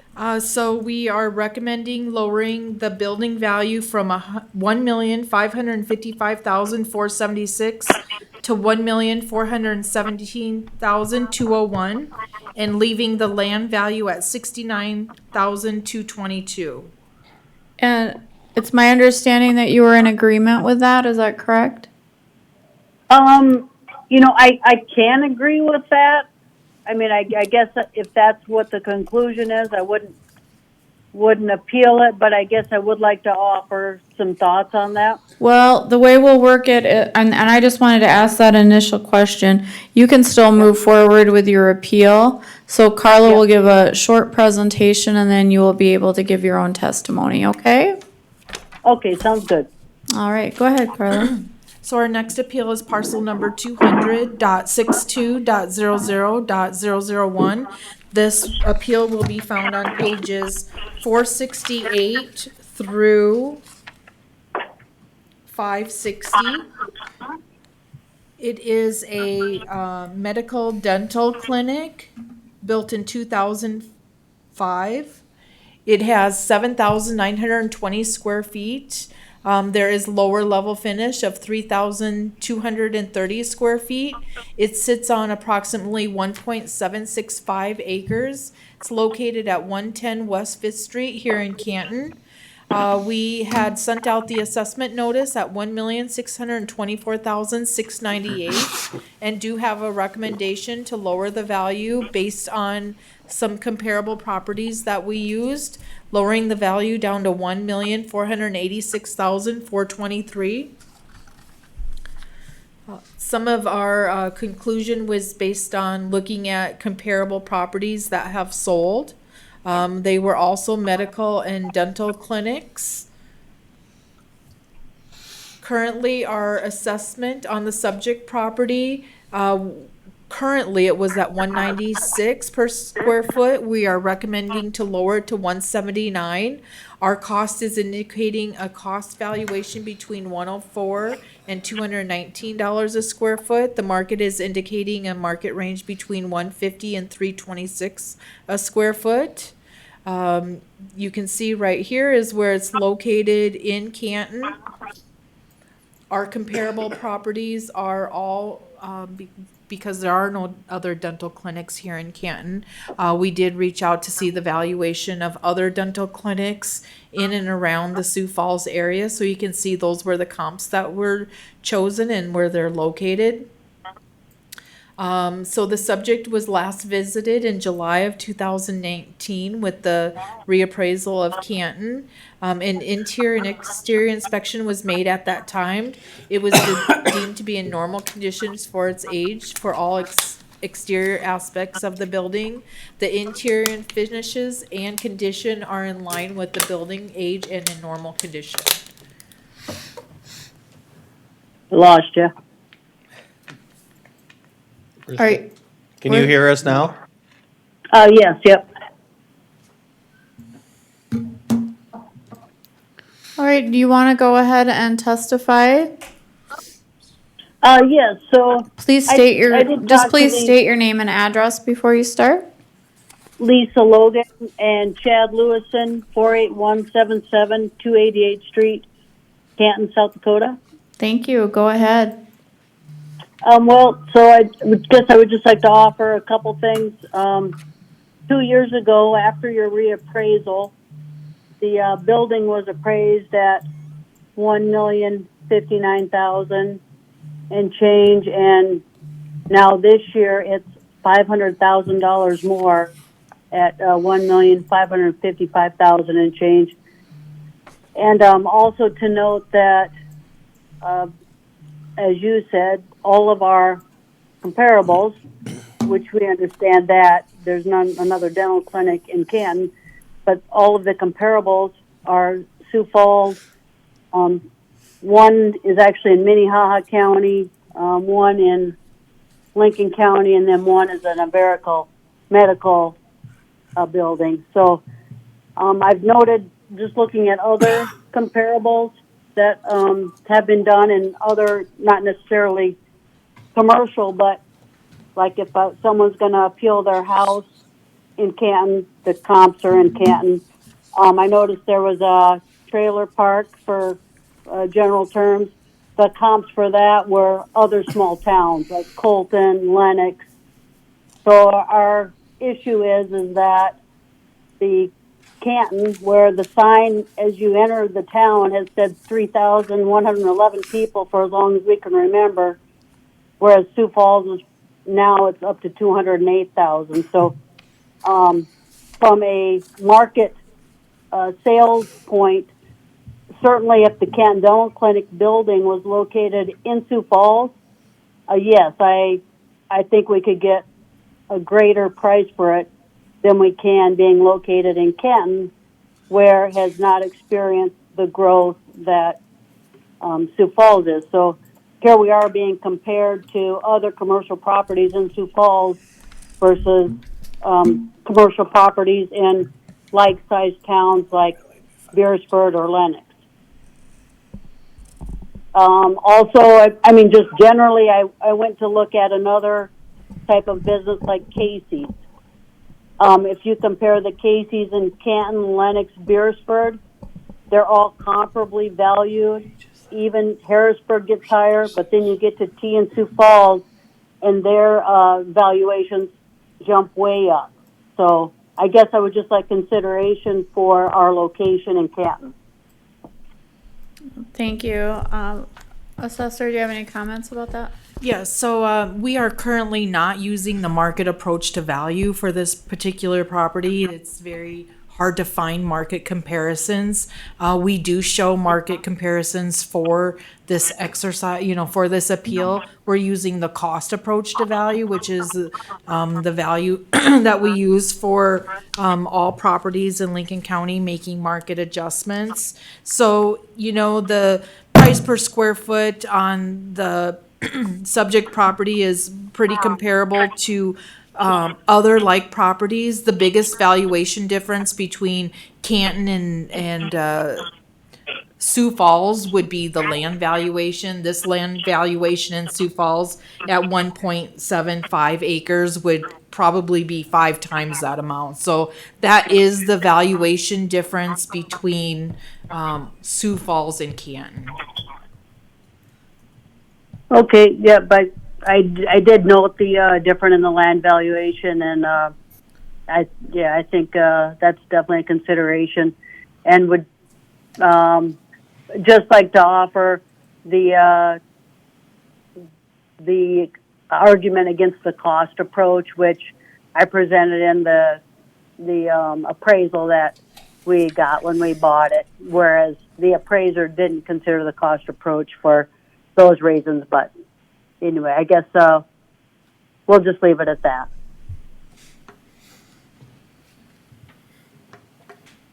All right, I'll close testimony on this item, and I would consider a motion from the board.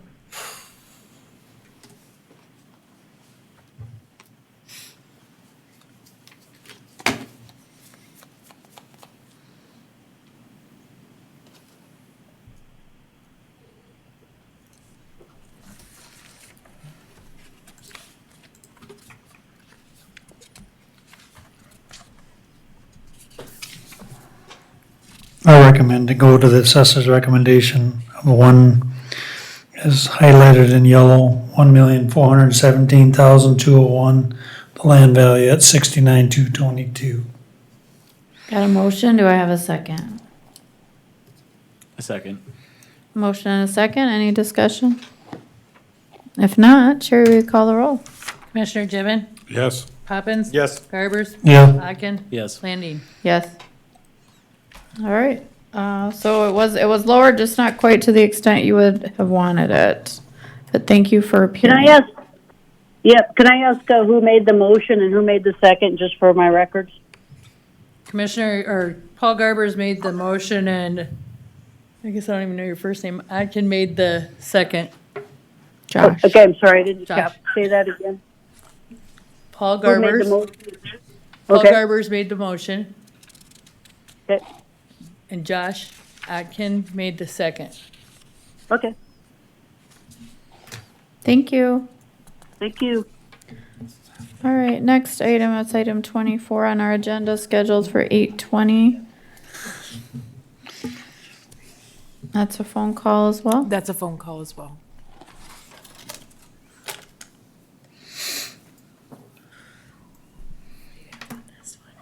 Sorry, Josh. What page should we jump to on that one? Add it. Left. Shoot. Yeah. Oh, yeah.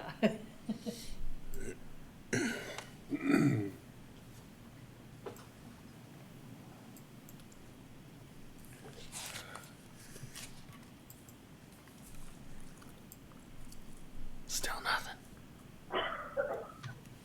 You're more worried about that than anybody else.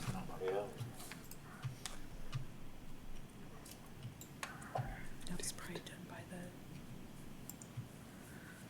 percentage, roll up siding, Thank you.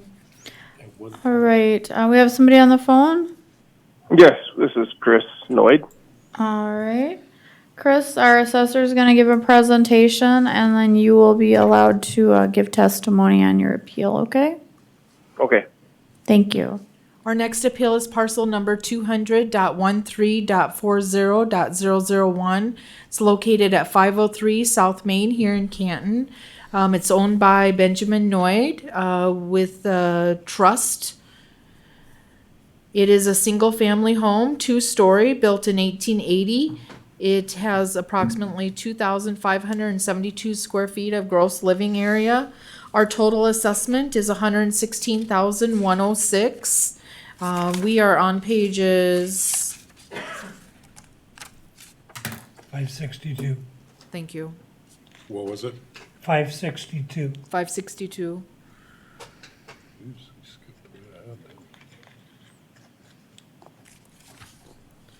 Currently, when we look at the subject property in comparison with the three comparables, side-by-side comparison, all the properties are of about the same year in size as the subject property, although the size of the subject is a little bit, it's actually a lot bigger than the comparables. Currently, we have an assessed value of the subject property at $45 a square foot. It is on the low range of the cost and market. It's because of the condition issues that were addressed when we did an inspection of the home back in 2019. The steel siding was worn, shingles were in normal condition. House is starting to deteriorate due to the vacancy. The detached cinder blocks in the garage are in below normal condition. We do have an obsolescence of about 39% on the property that we did add to it for all of the condition adjustments. You can see on the map where our subject property is located in comparison with the comparables. Again, we are recommending no change to the assessment. It's below the cost and market, and vacancy and all the condition factors were taken into consideration in the valuation. Thank you. Chris? You just state your full name and then your address, and then go ahead. Okay, it's Christopher Noyd. I'm at 313 East Broad Street in Kimball, South Dakota. Okay, Right what would now. you like us to know? Just the increase of over last year, 35% just seems like a lot. I understand, cost of, for value and prices have gone up. So some I would expect, but 35%, it seems like a huge amount, especially after listening to the assessor, reading the assessor comments about deterioration and those kind of things. And then with the pictures from the inside, especially in the basement, the broken pipes. So some of those pictures from having to replace the flooring, the radiators, and no heat. Hopefully, we'll be able to do some things here in the next little bit, since my father passed away, and now try to do something with that property. But I just think the value isn't, there shouldn't be an increase that much, because of, being vacant and deterioration. And you can see from the pictures, from outside, from the porch to the garage to the inside. So that's, I guess, where I'm at. Do you have a proposed valuation for the structure and land? No, I had no idea how to go about that with, when I looked online and tried to, do those things. Couldn't find anything, like you say, with the same square footage or anything. Those with less square foot, and those kind of things. It just seems like the value couldn't have increased that much. Just sitting there with the deterioration. So that's kind of where I'm at.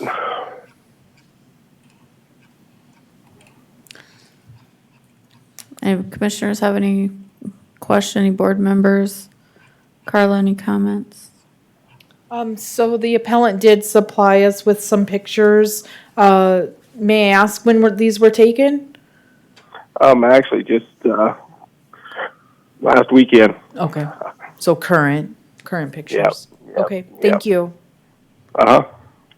I am presenting those pictures to the commission right now. Okay, thank you.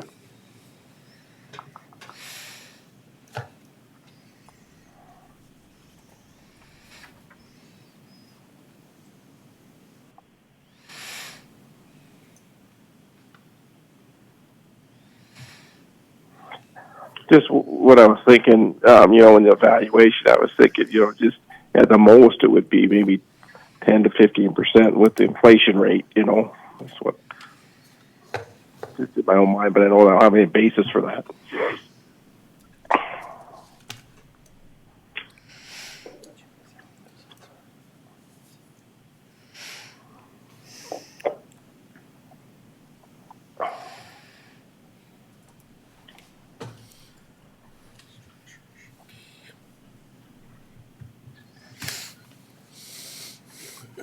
I'll consider a motion if nobody else has any questions.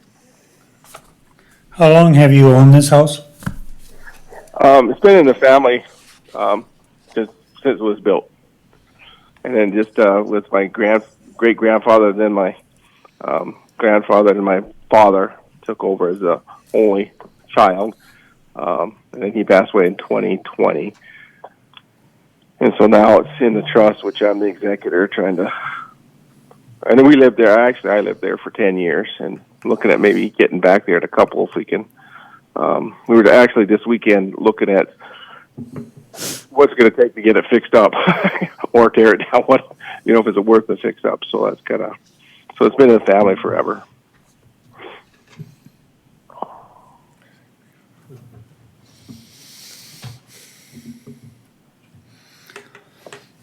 Your plans are to fix this thing up and get it livable?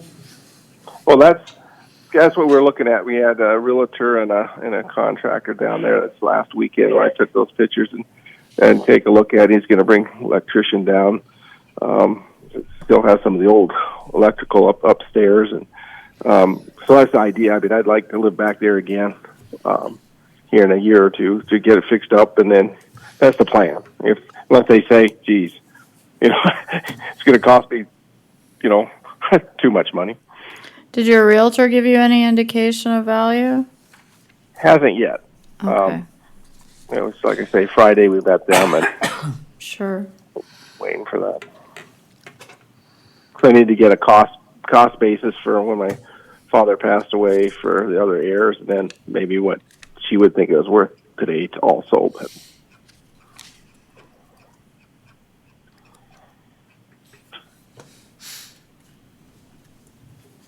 But I feel it has a lot of potential. That's why we're looking at it. But I want to get the professionals to tell me.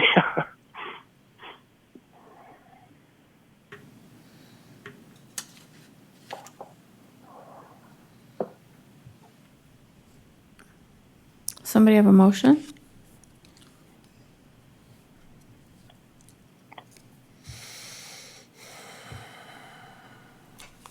I guess I could look at this and leave the structure part the same at 31,636, but. I think that's the land. That's the land. That's the land, okay. Yep. And reduce the other to 74,470. I'll second. Okay, got a motion to reduce the structure by $10,000 of valuation. And a second. Any further discussion? If not, Sherry, call the roll. Yes. Poppins? Yes. Garbers? Yes. Yes. Yes. All right, we reduced it by 10,000, so it's a little bit of help. Oh yeah, I appreciate that. I'm hoping that, as I said, get it fixed up, and hopefully be worth a lot more, so you'll get more even eventually. Sure, Good no, luck with that. thank you for calling in. Thank you for your time, and thanks for that little adjustment. Appreciate that. You bet. Uh, All right, thank you. Next one is scheduled for 8:30, that's also a phone. Yes, that is correct.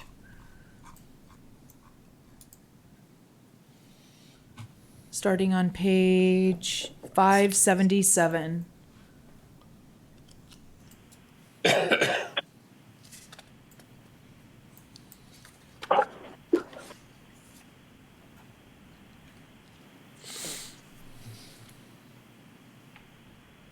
All right, do we have somebody on the phone? Yep, Scott Bell's here. All right. Good evening, Scott. Our assessor is going to give a short presentation and then you'll be able to give your testimony, okay? All right. Go ahead. Hi, Scott. My name is Carla Gosen. I'm the Lincoln County Director of Equalization. We do have a recommendation. Have you seen that recommendation by our assessors? Yes. To lower the value to 5,440. Were you in agreement with that recommendation? I think it should be lower than that. Okay. Based on the recommendations that you made for other property that are in the floodplain along the river. Okay, so we'll go continue with the appeal. Our next appeal is parcel number 200.82.00.001A. It is located, the legal description is the north 76 feet of the south 152 feet of Lot 1 in Leggett's Addition in Canton. It sits on approximately 0.416 acres. It's owned by Scott and Susan Bell. The current assessment went out at $29,207. On the comparison page where we show the subject property and the comparable properties that have sold, just showing some indication of what land is selling for in and around Canton. Currently, our recommendation is to lower the value to 30 cents per square foot. That's a standard rate that we use for all of our excess land. The cost range with the comparables that we're showing show a cost valuation range to 31 cents to 56 cents per square foot. The market is indicating a market range of 70 cents to 83 cents per square foot. The map will show you where the subject property is located and where our comparable properties are located. With the investigation of this appeal and the analysis that was provided to you and the appellant, the assessor recommends to change the value from $29,207 to $5,440. All right, Mr. Bell, go ahead with your testimony, and please, before you do so, state your full name and address. My name's Scott Bell. I'm at 209 North Bridge Street in Canton. I would like to use as a comparable what your assessor has recommended for parcel 200.58.00.003, which is a property that you guys have discussed earlier this evening. It is along the Big Sioux River, and your recommendation there was 15 cents per square foot due to flooding along the river and no accessibility. Both factors of which apply to my property, because I've owned that property 8 years, and in 6 of the last 8 years, it's been flooded by Beaver Creek. So a good portion of that property is virtually worthless other than wildlife habitat. And it does have no accessibility. If it were not owned by me, that tract would have no access. There's no easements, no right-of-way, there's no utilities of any kind, no access to any public roads.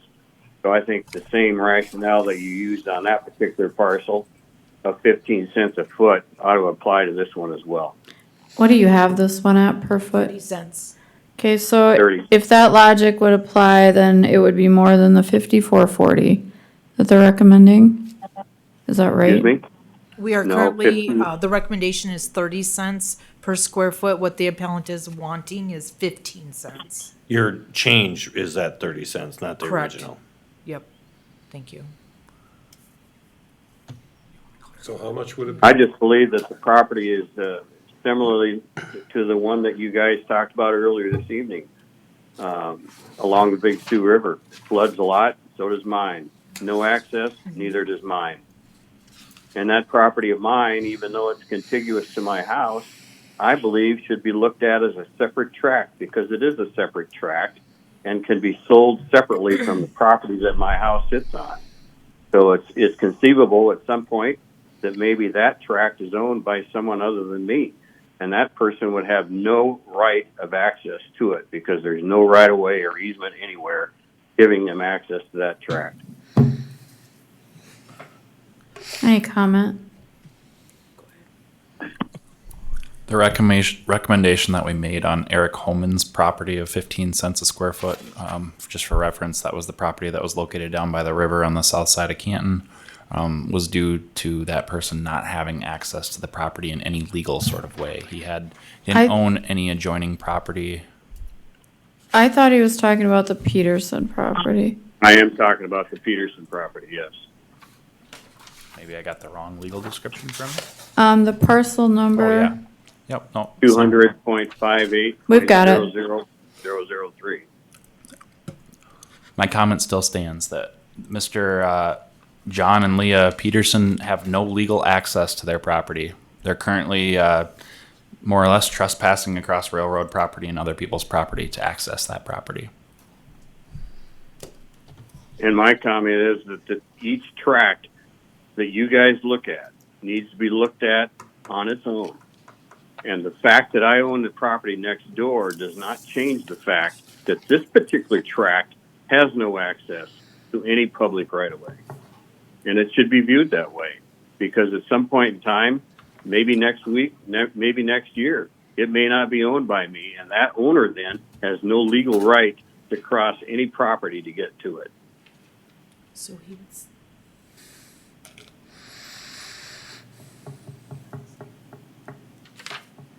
Anybody on the board have questions, comments, would like to make a motion?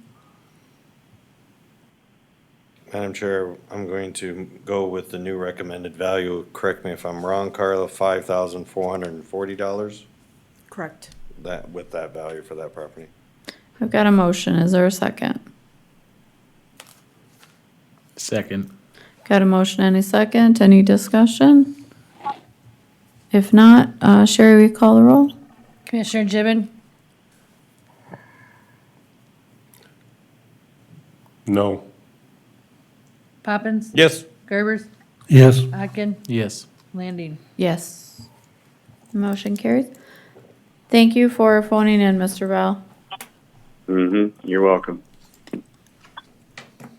Next item, We've got Sam Nelson and Allison. They were gonna phone in.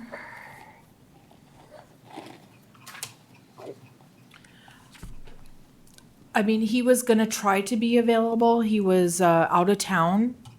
He said, I guess he could try to be reached by phone. Wasn't gonna guarantee that. Well, let's give it a try.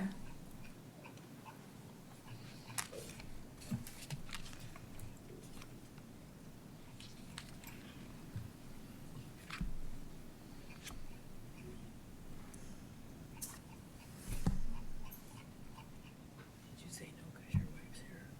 Just kidding.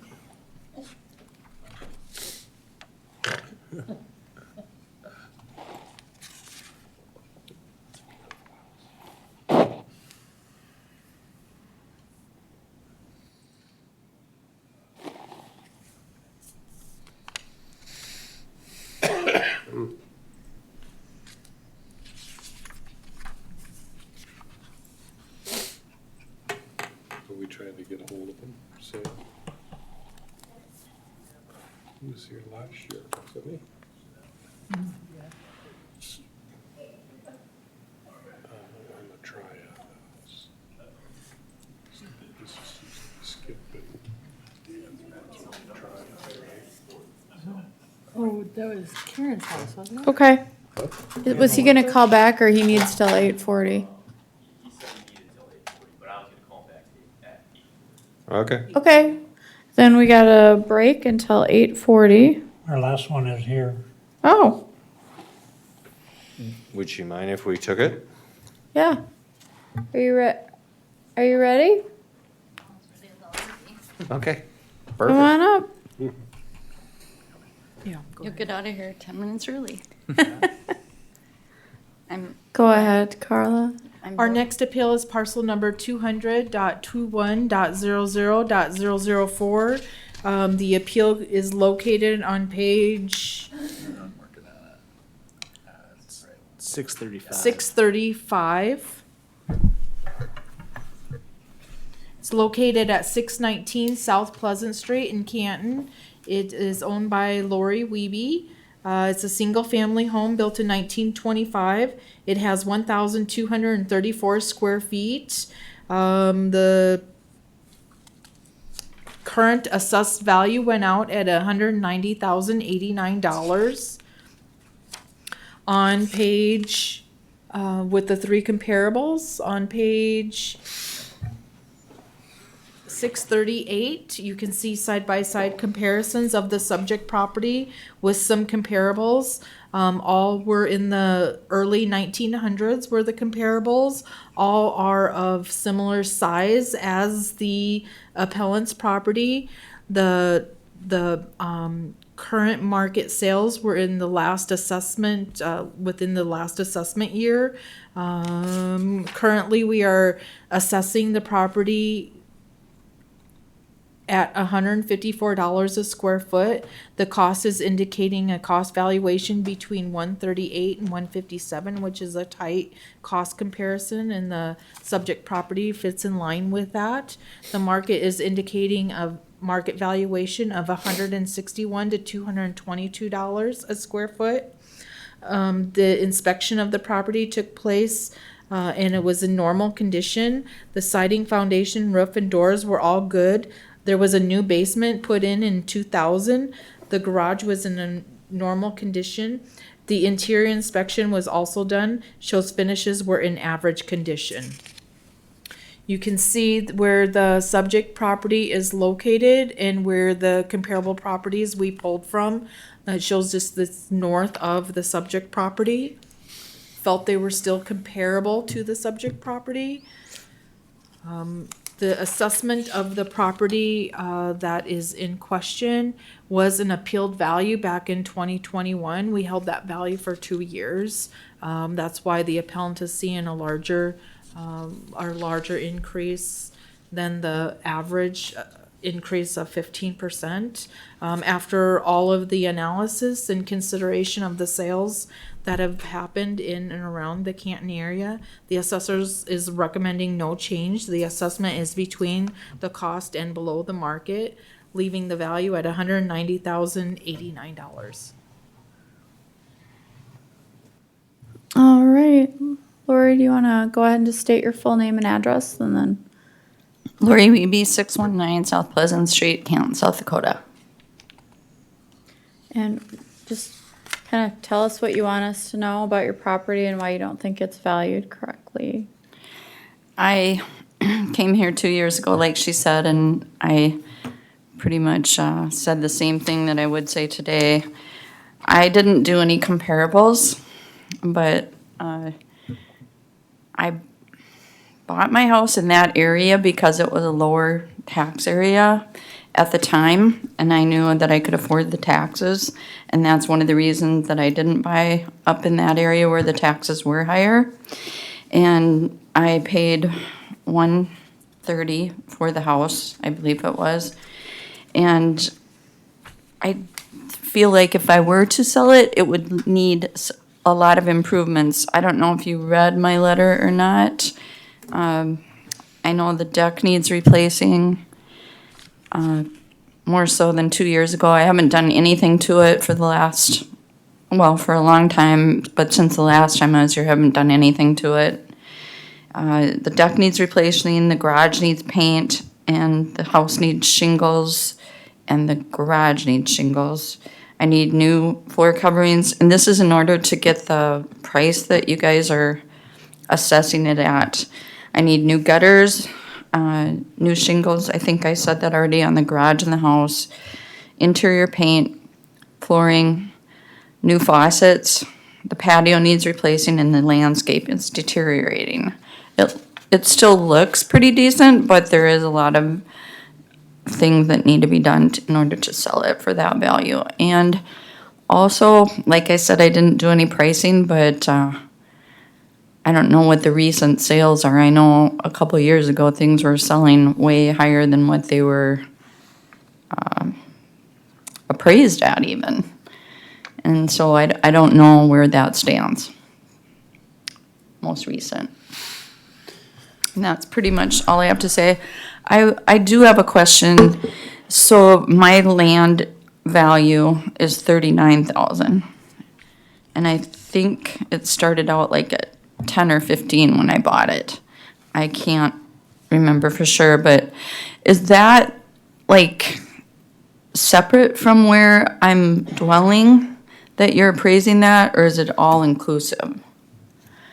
It each holds its own separate value, but it's a total valuation of your property. So Okay. when you sell your property, you're gonna sell your land and your house. So it's together, but it has its own separate pricing. And Okay. we're valuing this on the cost approach to value. So the first step of the cost approach to value is to come up with a value for the land. So we are coming up with those values separately. Okay. You can see the valuation of your lot there.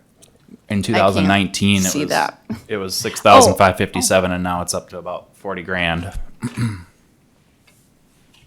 What was it at first? I'm sorry. 65 64. 6557. What are we looking at? What it was valued in 2019, the land. Just the land. Okay. Which that was before our reappraisal project in the city of Canton. Okay.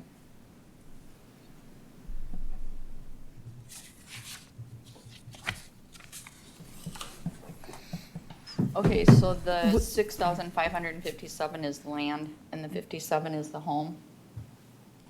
Is that what Yeah. you're saying to me? In Okay. 2019. I see what I'm looking at now. Yeah, it's like tripled, hasn't it? But you said you bought it, was it 130 in 2010? Yes. And in 2019, we were only at 64. So you can Right. see the need for our reappraisal. Yeah, I do see that. And, And I do know that. yeah, and it really only continued in the last 2 years when the market, just caught fire. That need for a market adjustment is what I'm saying. Okay. I guess I'm asking that it not increase that much. It's $60,000. And right now, not that taxes or anything, you guys aren't involved in the taxes, is that what I'm hearing? but that, right now, my tax, is $177 a month. And back in the day where it doubled, I did not think that it would. I didn't appeal because I didn't think that it would double, and it did. Now, if I'm looking at this correctly, the tax bill actually goes down. Am I wrong? Am I reading that incorrectly? Right, yes. It went from 226180 to 212182 from 21 to 22. And that would be due to the appeal. Mm-hmm.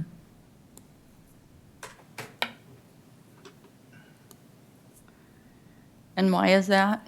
So Lori, what do you think your value should be? I guess I wouldn't have a problem with like 160 or 150, but a $60,000 increase in 2 years. And I know that you guys were kind to me 2 years ago about that and took into consideration all the things that needed to be done. I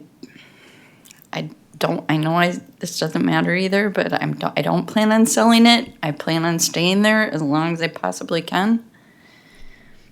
And if I do sell it, I could live with lowering it to 165. total. Yeah, total.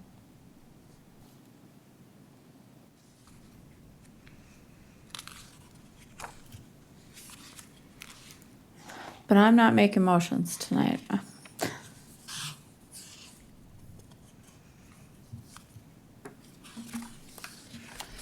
And I know this doesn't matter. I keep saying that. I know this doesn't matter to you either, but it's a single income that I'm trying to. Yeah, that's not something that we I know. can consider, unfortunately. I know. If my math is correct, then you would change the value of the home down to 125,267, land value at 39,733. Correct. That'd be my motion. Got a motion, is there a second? A second. Got a motion and a second, any discussion? All right, if not, Sherry, we call the roll? Commissioner Gibbon, Yes. Poppins, Yes. Garbers, Yes. Hodgkin, Yes. Landine. Yes. Thank you. Thank you for coming in. Can I jot that down, please? Can I jot that down, that number? 165. Right? Yes, total. Thank you. All right, it's 8:40. Let's see if we can get Sam on the phone.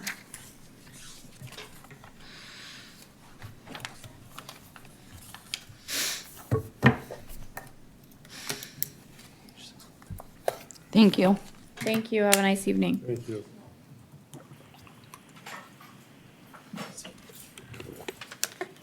Who's on the phone? Mr. Nelson? Hello. Hello. The assessor will give a short presentation and then it'll be your turn to testify, okay? Sounds good. Thank you. You bet. Our next appeal is parcel number 200.14.05.009. It's located at 320 North Milwaukee here in Canton.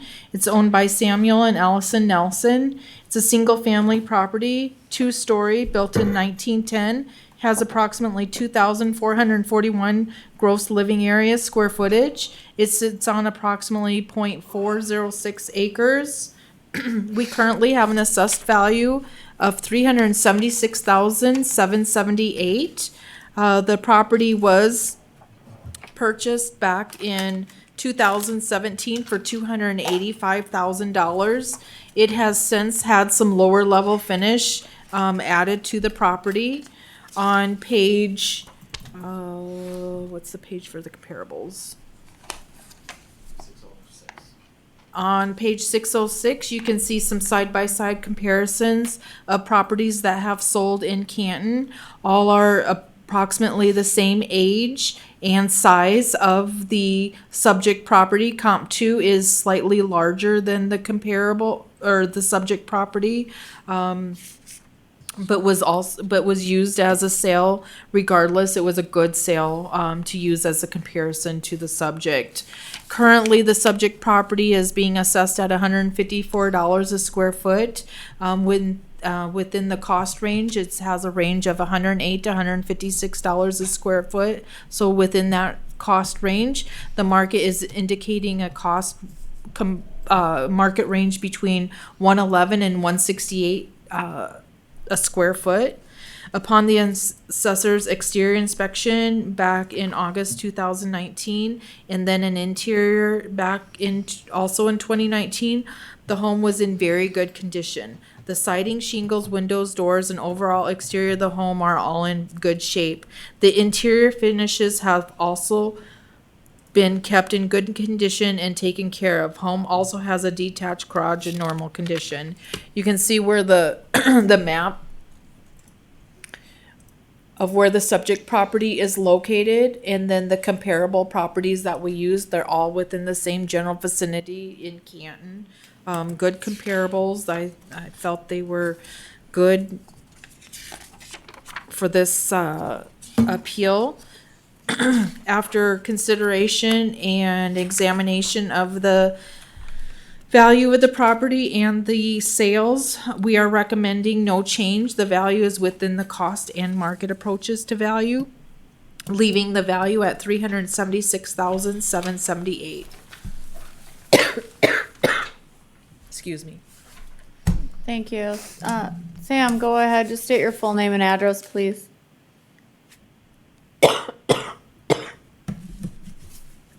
You still there? Sorry, I muted myself. This is Sam Nelson. I reside at 320 North Milwaukee Street in Canton. Go ahead with your testimony, Sam. Okay, thank you, Tiffany. Just a couple things quick. I don't know if I heard the assessor's office correctly, but it sounded like they had said there was some lower level finish that had been completed. That is not accurate, and I believe that the county assessor's office came by and was shown the basement because I had a building permit up. Currently, the basement is gutted and is undergoing refurbishment, which includes tuck pointing of a Sioux quartzite stone foundation. The foundation is in generally good condition, but it is requiring masonry mortar to be put in places where it hasn't had new mortar since it was constructed. And it says it was built in 1910, but I believe it was actually built in 1906. So the lower level is unfinished. The exterior unattached garage is really nothing more than cold storage. It's essentially a shell. It's not heated. It's not plumbed. It's not air conditioned. It's not finished or insulated in any way. With respect to the comparables, the one at 624 Lynn Avenue, I understand the assessed value and how it's close to being compared. While it is similar to my home in that it has both essentially a car garage and an unattached garage, the difference between the one at 624 Lynn and my home is that they own the equivalent of a spare lot to the west. I'm pretty familiar with that home. That would be the Van Zee house from when I was a kid. And so they've got an entire extra lot that I don't have that I think adds a substantial amount of value. Comp number 2 is about 1,000 square feet larger than my home, and it also, I believe the lot size is a little bit bigger when you look at the acres. And then comp number 3, I think is probably, the most accurate comparable. That is what I'm going to call the Suter house. Jack and Elaine Suter used to live there. Similar size. I've been in all 3 of these houses actually, but the Suter lot size and the design of the home are similar. I will certainly concede to you folks that they do not have the separate unattached garage in addition to the one that I have, but I don't think comparables 1 and 2 are true comparables for the reasons I stated first. And so I think in the value that I provided to you folks, I basically conceded to the value of approximately $306, which is what you guys looked at assessing me last year. I'm going to get the numbers wrong, but you're going to understand the point. If you look at this home the last 3 or 4 years that I've owned it, it's increased. You know, we started out at like 185, 245, 296, and now we're saying 376. I understand the things that are going on in the market and those things, but I just don't think that the value of the home in Canton has increased to $376,000 over the course of 3 years, if I'm looking at the period correctly. Tiffany, that's about all I've got for you. I'd be happy to answer any questions you folks have, and thanks for taking the time to accommodate me by phone. Carla, can you address the basement issue? Yes, and yes, I did state that wrong. There was a building permit issued in 2022, and we do not have any valuation for the basement finish. Okay. Did you hear that, Sam? I did, thanks. Okay. And I apologize. And just comp number 1, we have the lot size at 0.455 acres, and yours is at 0.406, so it's very similar in size. I don't see an extra lot for that property. I mean, and this is just a general idea of what homes like yours are selling for. We don't price match the comparables with your property. Sure. No, I understand that. It's just if you look at if Tiffany, am I okay to speak or respond to that, or No, yeah, go ahead. Go ahead. Okay, I just when you look at if you drive up Milwaukee Street, the point I'm trying to make with comp number 1 is if you drive up Milwaukee Street and you're looking to throw a house in between my house and the old Baker house where my side yard is, you can't do it. On comp number 1, I don't know if they own 2 separate lots and if those are platted or if they're merged into one, but at the end of the day, comp number 1, you could fit an entire house and have decent front side yard and backyard set-offs off comp number 1's combined lot just because of the layout. And so I get why you're saying the acreage is a little bit similar, but they've got essentially an extra half of an acre, or whatever you want to call it. But it's laid out in such a way that you could put another home there, I think, and be within zoning requirements. I mean, they would have to remove some structures in order to do that, a garage and such. It doesn't appear that way looking, but I'm not a zoning administrator. I don't know what the city codes are. I'm looking at a map. I don't particularly see what you're addressing. I wish I could show it to the commission. Are you addressing land value, Sam, on that, or just? A little bit, yeah, and I'm not sure on their unattached garage. So we're all on the same page. I remember when Van Z's owned it, they had that what I'm going to call the empty green space to the west was like a giant playground area, and then they had a big yard that was kind of surrounded by hedges, and so their lot is more. It's elongated to the west to where I think you could put a house on it without having to move anything if you wanted to subdivide it. But generally, Tiffany, yeah, I'm just kind of addressing the value in relation to the way it's laid out.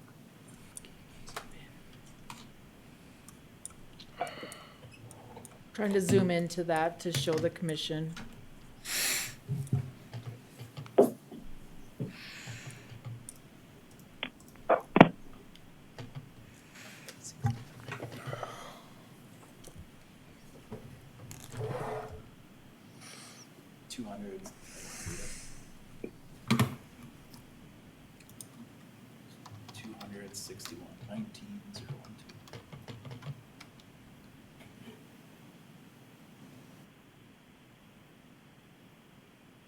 I just don't feel that they could split this lot and sell. I mean, you've got a driveway, you've got accessory buildings. I think you should do a drive-by.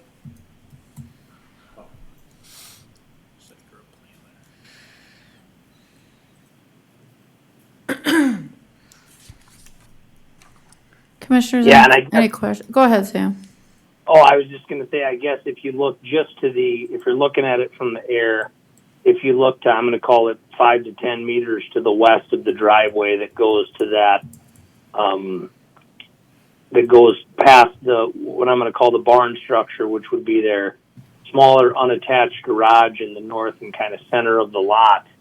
And then you look over at 602, you've basically got an entire lot structure. I think this accessory building, I'm going to admit if somebody knows more than me that they do, but if I remember right, it looks like the third building on the northern end of the lot. I think that's like a shed.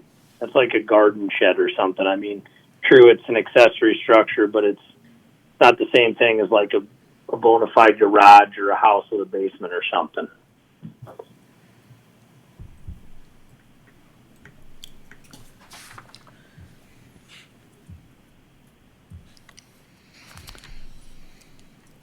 Are you doing math, or what are you doing? Trying to get Trying to to come something up to with make something. something? I'll tell you what I'm coming up with. I'd be comfortable reducing the house value to 294,460 and the land value to 47,930 for a total of 342,390. What was the land? 37. I'd reduce it by 10,928 to 47,930.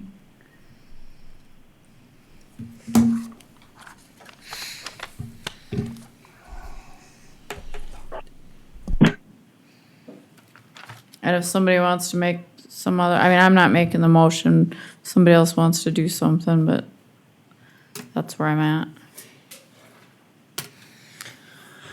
I'll make that motion. Okay, got a motion. Do I have a second? Second. Got a motion and a second. Any further discussion? Sherry, we call the roll? Commissioner Gibbon, Yes. Poppins. Yes. Garbers. Yes. Hodgkin. Yes. Landine. Yes. All right, give you a little bit of break there, Sam. Okay, hey, I appreciate your guys' time. I understand this was a combined board and that it was difficult to get together. So, I want you to know I would have been there in person, being in the trial in Mitchell. So, thanks again for taking the time. You guys have a good night. You as well, thank you. Bye. All right, that was our last hearing, and then I need a motion to recess as consolidated board, right? Do we Yep, recess? until May 2nd Until May 2nd at 10 a.m. at 10 a.m. Okay. Can I get a motion? I also move. I'll second. Got a motion and a second. All in favor, say aye. Aye. Aye. Commissioner Gibbon, Yes. Oh, Poppins. she's doing roll anyway. Garbers. Am I not supposed to do this? You can. I was trying to speed it up. Hodgkin, Landine. Yes. Can I get a Yes. motion to adjourn? No. Oh, we're not adjourning. That's right. We're in recess. Never mind.